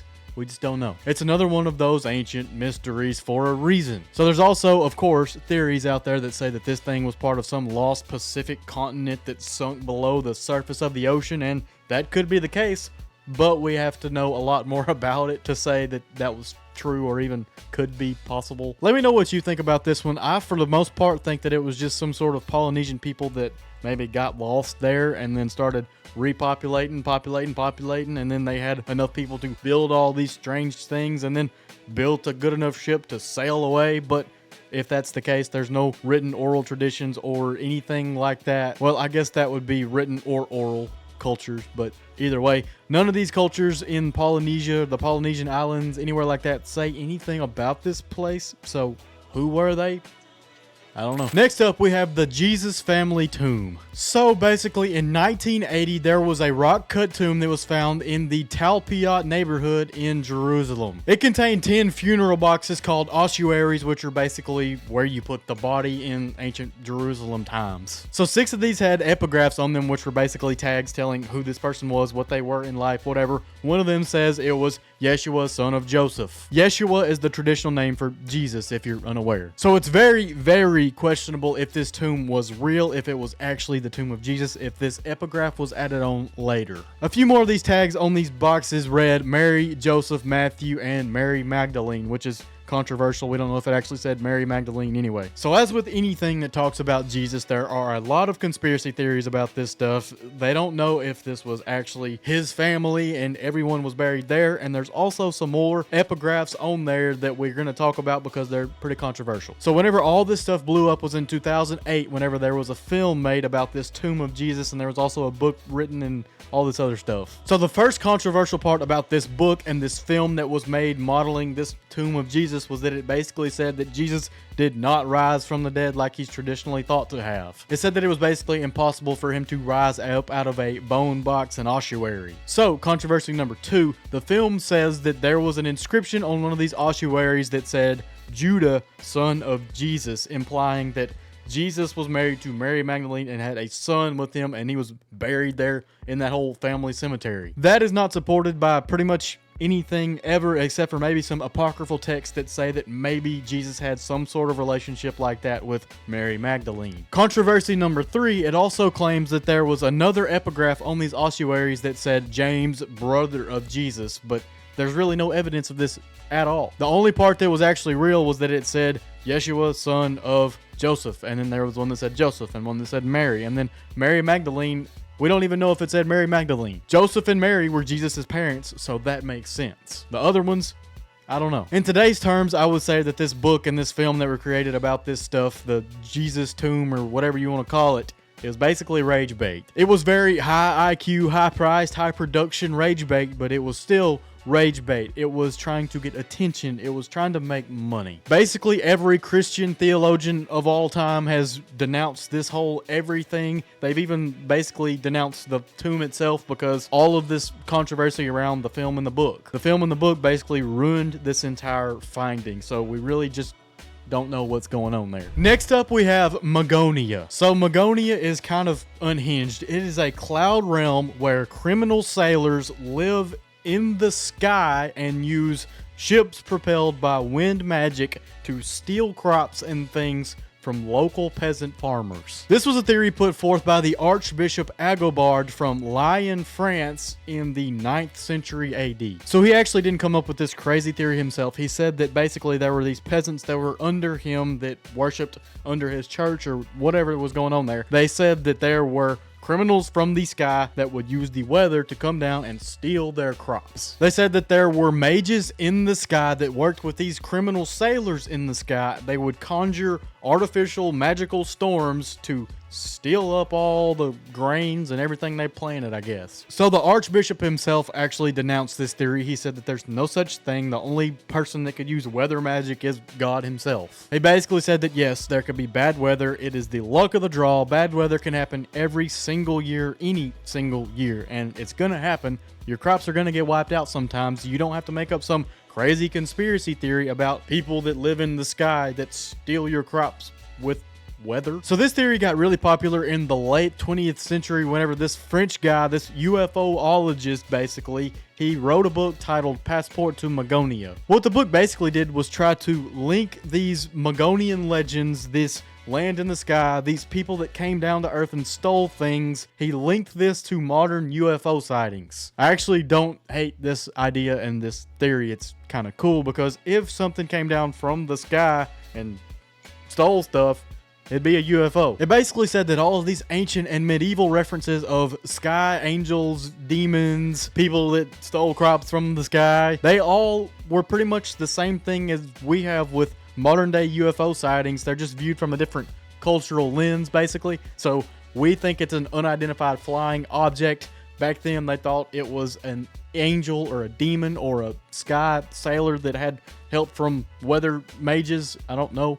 Anyway, they're all the same thing. Weird phenomena have been happening forever. We've been obsessed with this stuff forever. I actually talked a little bit about this in the video before this one. It covered the tier before this one, obviously. I talked about how we've been obsessed with the weird things, with aliens, with UFOs, with just these strange goings on in the sky for all of eternity. Humans from day one have believed in the ethereal, the mystical, everything like this. That's why this entire series is a thing, the Ancient Mysteries of the World. We're gonna start this one off with the Green Man. So, the Green Man is a motif in art and architecture from medieval times all the way back to ancient times, where there's a face that's either made of or surrounded by foliage. That's why it's called the Green Man, because foliage, plants, they're green. So unlike a lot of the other entries on this iceberg, the Green Man is a concept. It's not just one specific thing. Green Man motifs are very common within medieval Christian churches across all of Europe, but it's also been represented in all the ancient cultures of the world as well, like Chinese, Indian, Roman, all of this stuff. So what the Green Man typically symbolizes is rebirth. So they're made of plants, right? So the plants will grow during the spring and summer, and then when it comes to fall and winter, they will die and kind of be reborn again that next spring. Now, not all of the green men are made out of plants. They're not all parts of architecture. A lot of them are just works of art, and they're kind of painted on there. So as I said, it's normally a symbol of rebirth, but this is more of a pagan symbol rather than an actual Christian symbol, even though it's in a bunch of Christian churches. There is an element of that rebirth that it represents in Christianity, with Jesus Christ himself having been reborn, resurrected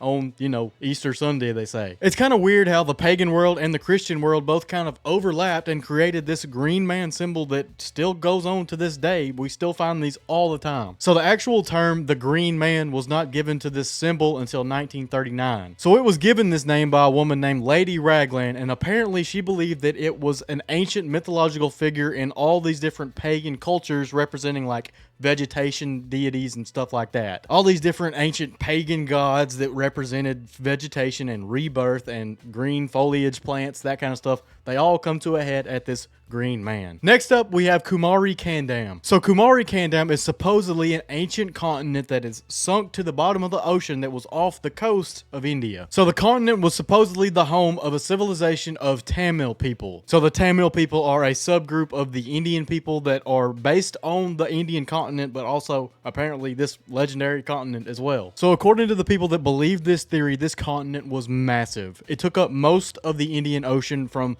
India itself and the continent of Asia all the way down to Madagascar and Australia. So we'll get to why it's associated with these Tamil people, but for now, it actually was a proposed continent by some English people that were theorizing that there was a massive continent down below India. This continent was originally named Lemuria, and it was proposed that it existed in 1864 by a zoologist named Philip Sclater. It was called Lemuria quite literally because there were lemur skulls and skeletons that were found on India and Madagascar, but there weren't any in Africa and that area. So you literally call it Lemuria because of lemurs. That's kind of cool, actually. They basically thought it was a land bridge from India to Madagascar to Australia, and all of it was taken up by this massive continent. So the theory of Lemuria was discredited because plate tectonics and all this kind of actual science that went into it later on.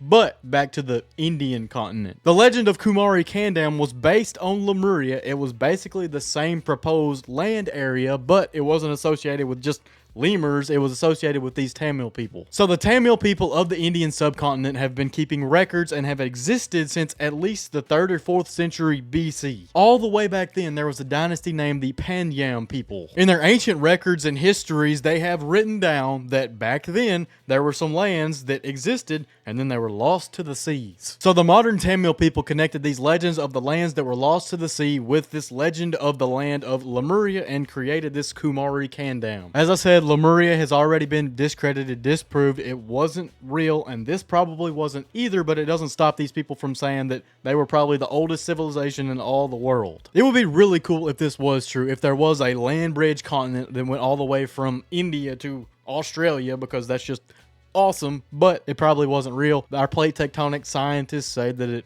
wasn't real, couldn't have been real. I don't know. Then again, I somewhat believe that Atlantis could have been real, so I'm not going to just completely come out and say that this wasn't real at all, so let me know what you think. Next up, we have the Margate Shell Grotto. Alright, so first of all, a grotto is either a natural or artificial cave. A lot of the times, and especially later on in the years, they're fake, they're more so artificial, made in buildings, but anyway, a shell grotto, what do you think that is? It's a grotto that's decorated with shells. I'm not talking about shotgun shells, I'm talking about seashells. Shell grottos were very popular in medieval times, and then later on in the Italian Renaissance, and then later on again in the 17th and 18th centuries in British country homes. They are absolutely beautiful most of the time. They use the seashells that are there to decorate their wall, or the cave wall if it's natural. So what the Margate Shell Grotto is a shell grotto in Margate, England. It's basically dug out of a big chalk mine. It goes really deep to the point where there's like 2,000 square feet of seashell wall. Now, it's not just solid seashells down there, it's like mosaics, it's artwork, it's really cool looking stuff. I'll put pictures on screen. It's said that there's about 4.6 million seashells down there, which is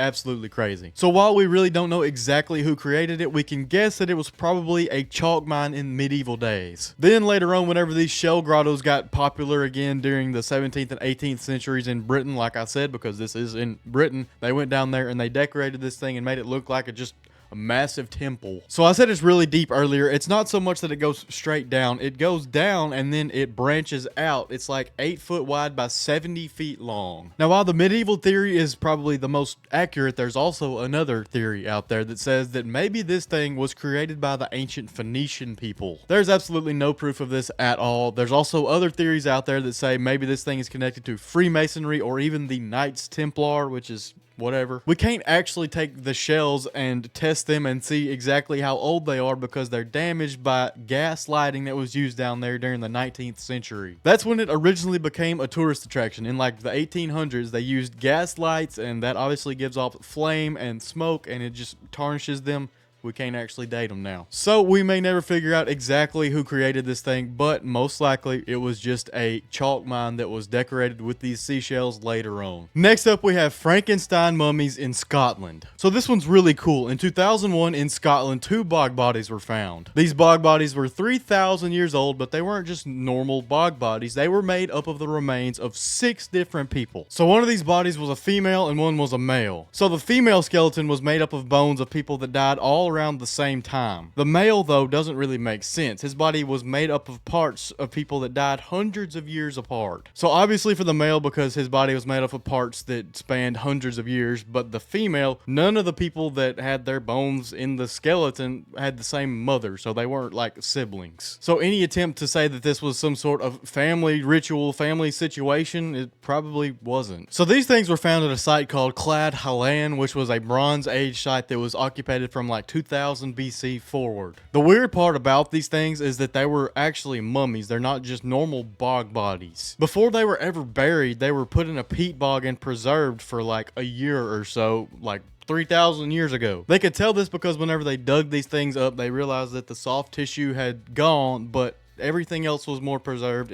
I don't exactly know how you know when something was preserved and how it was preserved, but these scientists do, so I'm not even going to try to go down that rabbit hole. But peat bogs preserve bones and bodies very well. These things are completely unique, not only for that, but also because there is no record of any other type of mummy or body or anything like this that's been found that's been an amalgamation of a bunch of different people's bones. There may have been stuff like that over there in Egypt where they had mummies and stuff all the time, but over here in Britain and that area, that's completely unique. So because it's so unique, we really don't know why it was done, but we can guess that maybe it was some sort of ancient ritual. It could have been some sort of ritual sacrifice or something to honor these type of bodies, honor some deity, something like that. It could have been some way to honor ancestors, all the different people that died and had their bodies put in here. We just don't know, really. It could have even been symbolic of combining different clans together and joining in some sort of leadership community effort thing. I don't really know. It could have been like the bones of the last leaders of all these different clans, and they all made a peace agreement and mummified their all bodies together with different bones and stuff.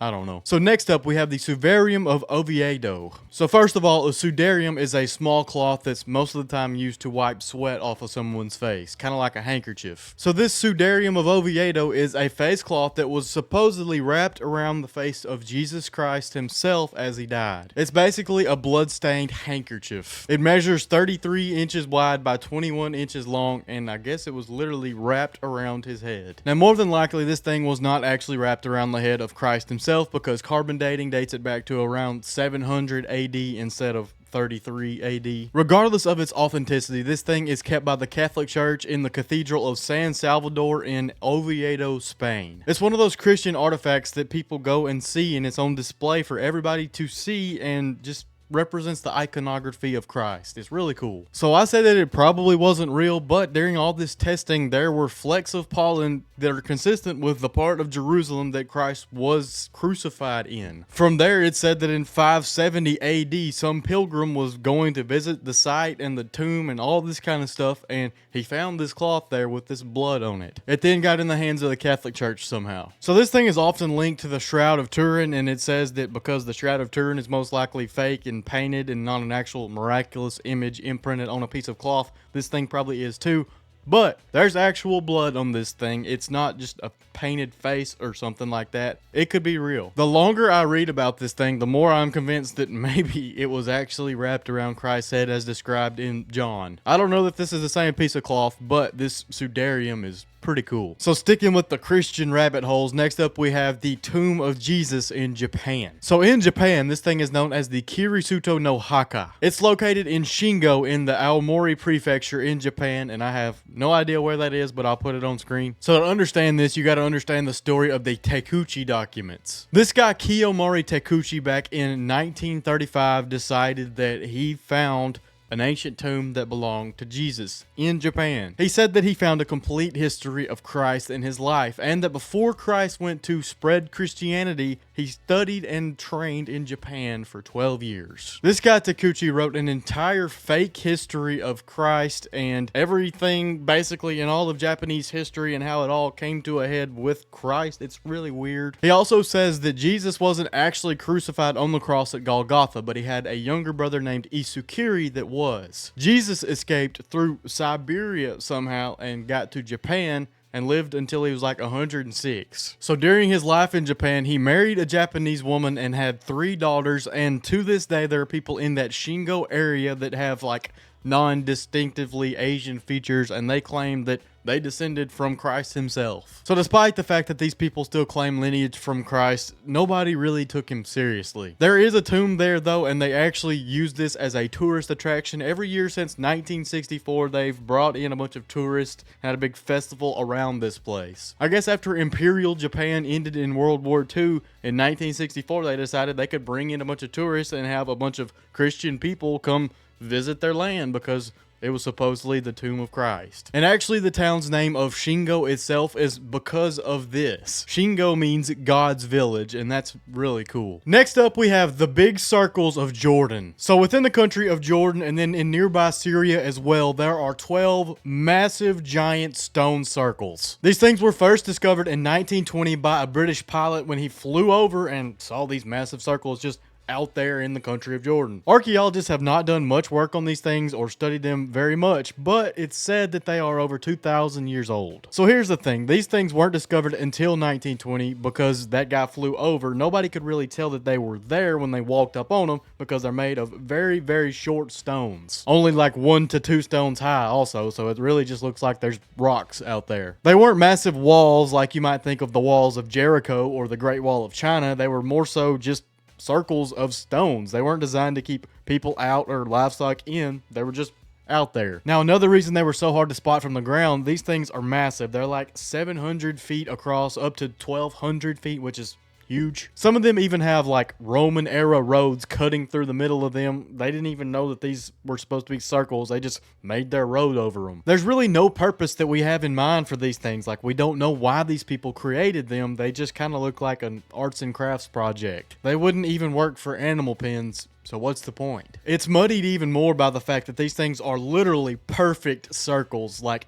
you couldn't get them more perfect if you drew a big circle out there in the desert with an aerial view. They are perfect. I really don't understand how the people of 2,000 years ago or even further would have done this. So in previous entries on this Ancient Mysteries Iceberg series, we've talked about other stone structures that are just out there in the desert, in the Levant, in Jordan, in that general area. There's an actual wall known as the Khat Shabib, but there's also something out there that looks like a big wheel. It's a circle like this, but it has cross members. It looks like a wheel. We really don't know what those were for, and we especially don't know what these blank circles that are not tall, they're just rocks in a circle. We don't know. Let me know what you think these things are, because I just don't know. Next up, we have a really fun one. Did Socrates go to space? First of all, if you're unaware, but you're probably not, Socrates was a Greek philosopher from Athens. He lived in around the 4th century BC. He's one of the most famous Greek philosophers of all time, and his student Plato is probably the only one that's more popular than him, so I know you've heard of him if you haven't heard of Socrates. So this guy Socrates didn't actually write any of his own works, but all of his stuff was kind of reflected in Plato's accounts later on. That's where this question comes in. Did he go to space? In one of Plato's works named Phaedo, he gives an account of what Socrates said. Socrates said that he went up,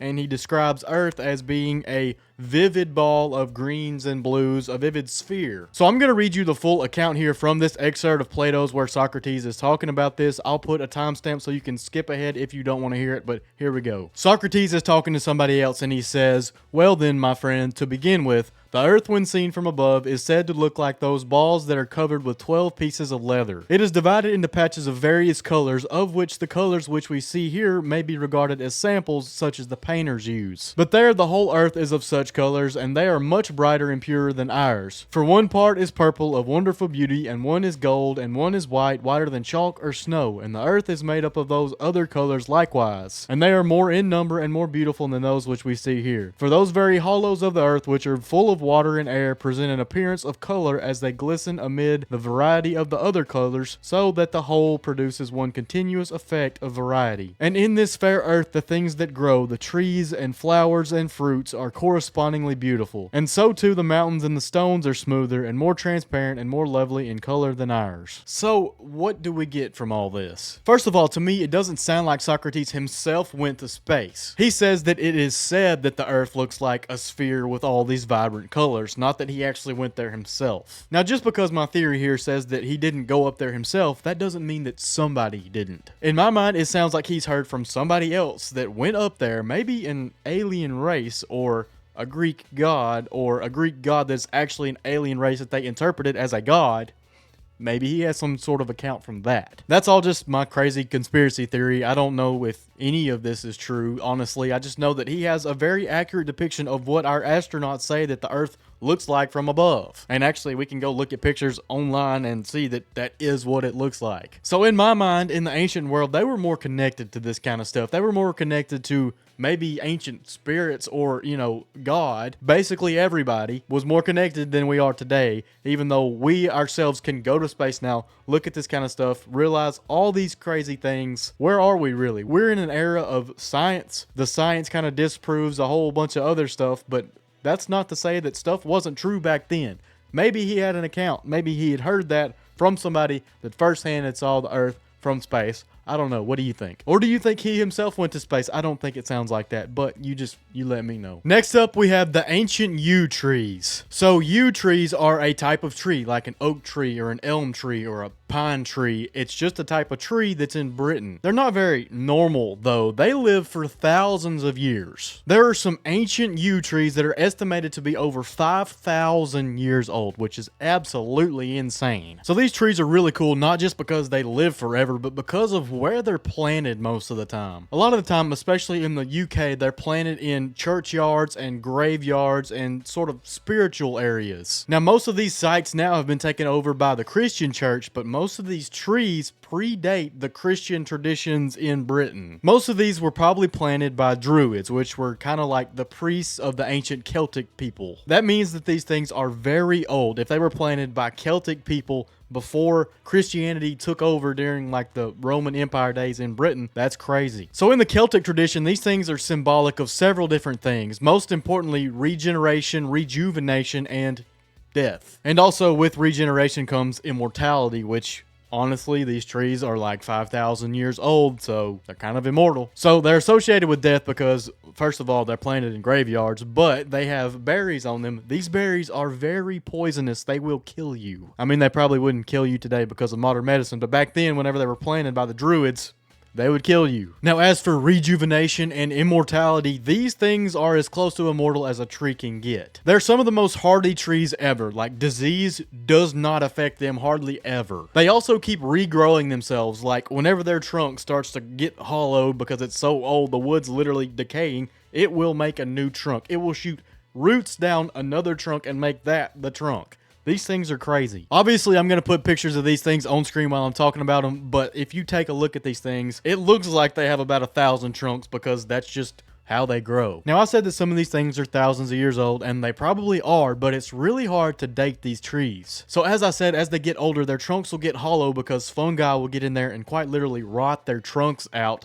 How are you going to date a tree without having the trunk, the original trunk, right there to date it? To date a tree, you kind of count the rings inside the tree trunk. Well, you can't do that if the original trunk is gone. Most of the dates on these things are just guesses, but as we can see, these things have been there and have been in recorded history, specific ones of these, for hundreds of years, if not thousands. These are some of the coolest trees that I have ever heard of. I wish we had some of these in Arkansas. All we have here are pine trees and oak trees and sweet gum trees and your normal, hardwood stuff, but mostly pine trees. Anyway, let's move on to the last entry in the entire Ancient Mysteries Iceberg for now. The FBI and the mystery of the mummy's head. So in 1915, a group of American archaeologists were over there in Egypt excavating this site named Deir el-Bersha. They blasted inside a hidden tomb and they were greeted with a pretty gruesome sight, a severed mummy head. So those archaeologists found out that this tomb belonged to a local Egyptian governor from the ancient times named Jehoiakim.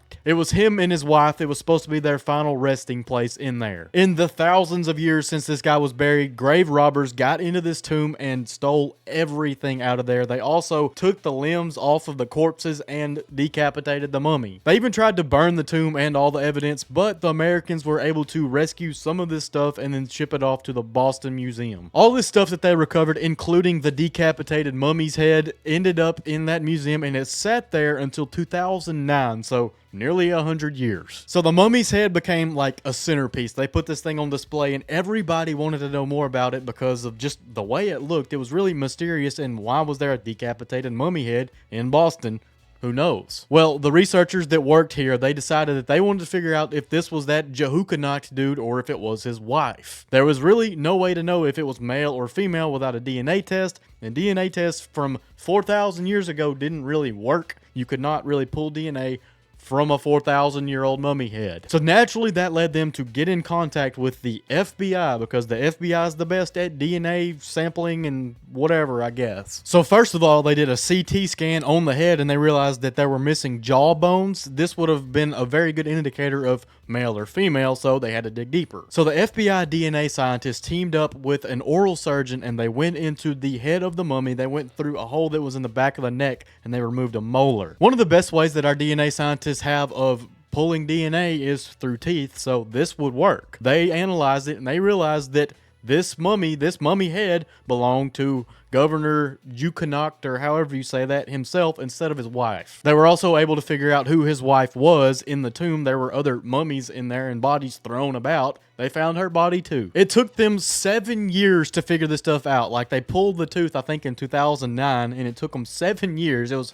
2016 before they figured out who it was. But they did. Archaeologists got the FBI involved in this, and they solved one of these ancient mystery cases. I wonder if the FBI and CIA and everybody else could get on all these other ancient mysteries if we would actually know something. Actually, I don't want to talk about that. The CIA is probably who's hiding most of these ancient mysteries from us. That's a joke.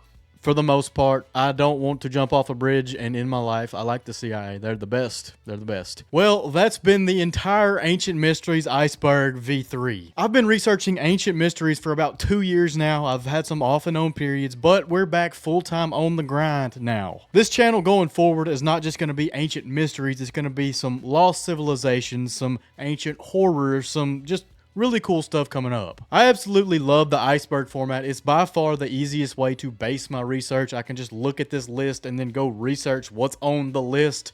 But that's not all I want to do going forward. I want to take single topics, break them out, go deep on them. And if you want to see that, let me know. So look out for some deep dives. We're going to talk about some ancient mysteries and go deep on exactly what they were. We're going to talk about some ancient civilizations. We got a lot of different stuff coming up. I hope you've enjoyed this 3-hour-long slog of a video. If you have, hit that subscribe button and come back for more. And until next time, I'm out. Peace.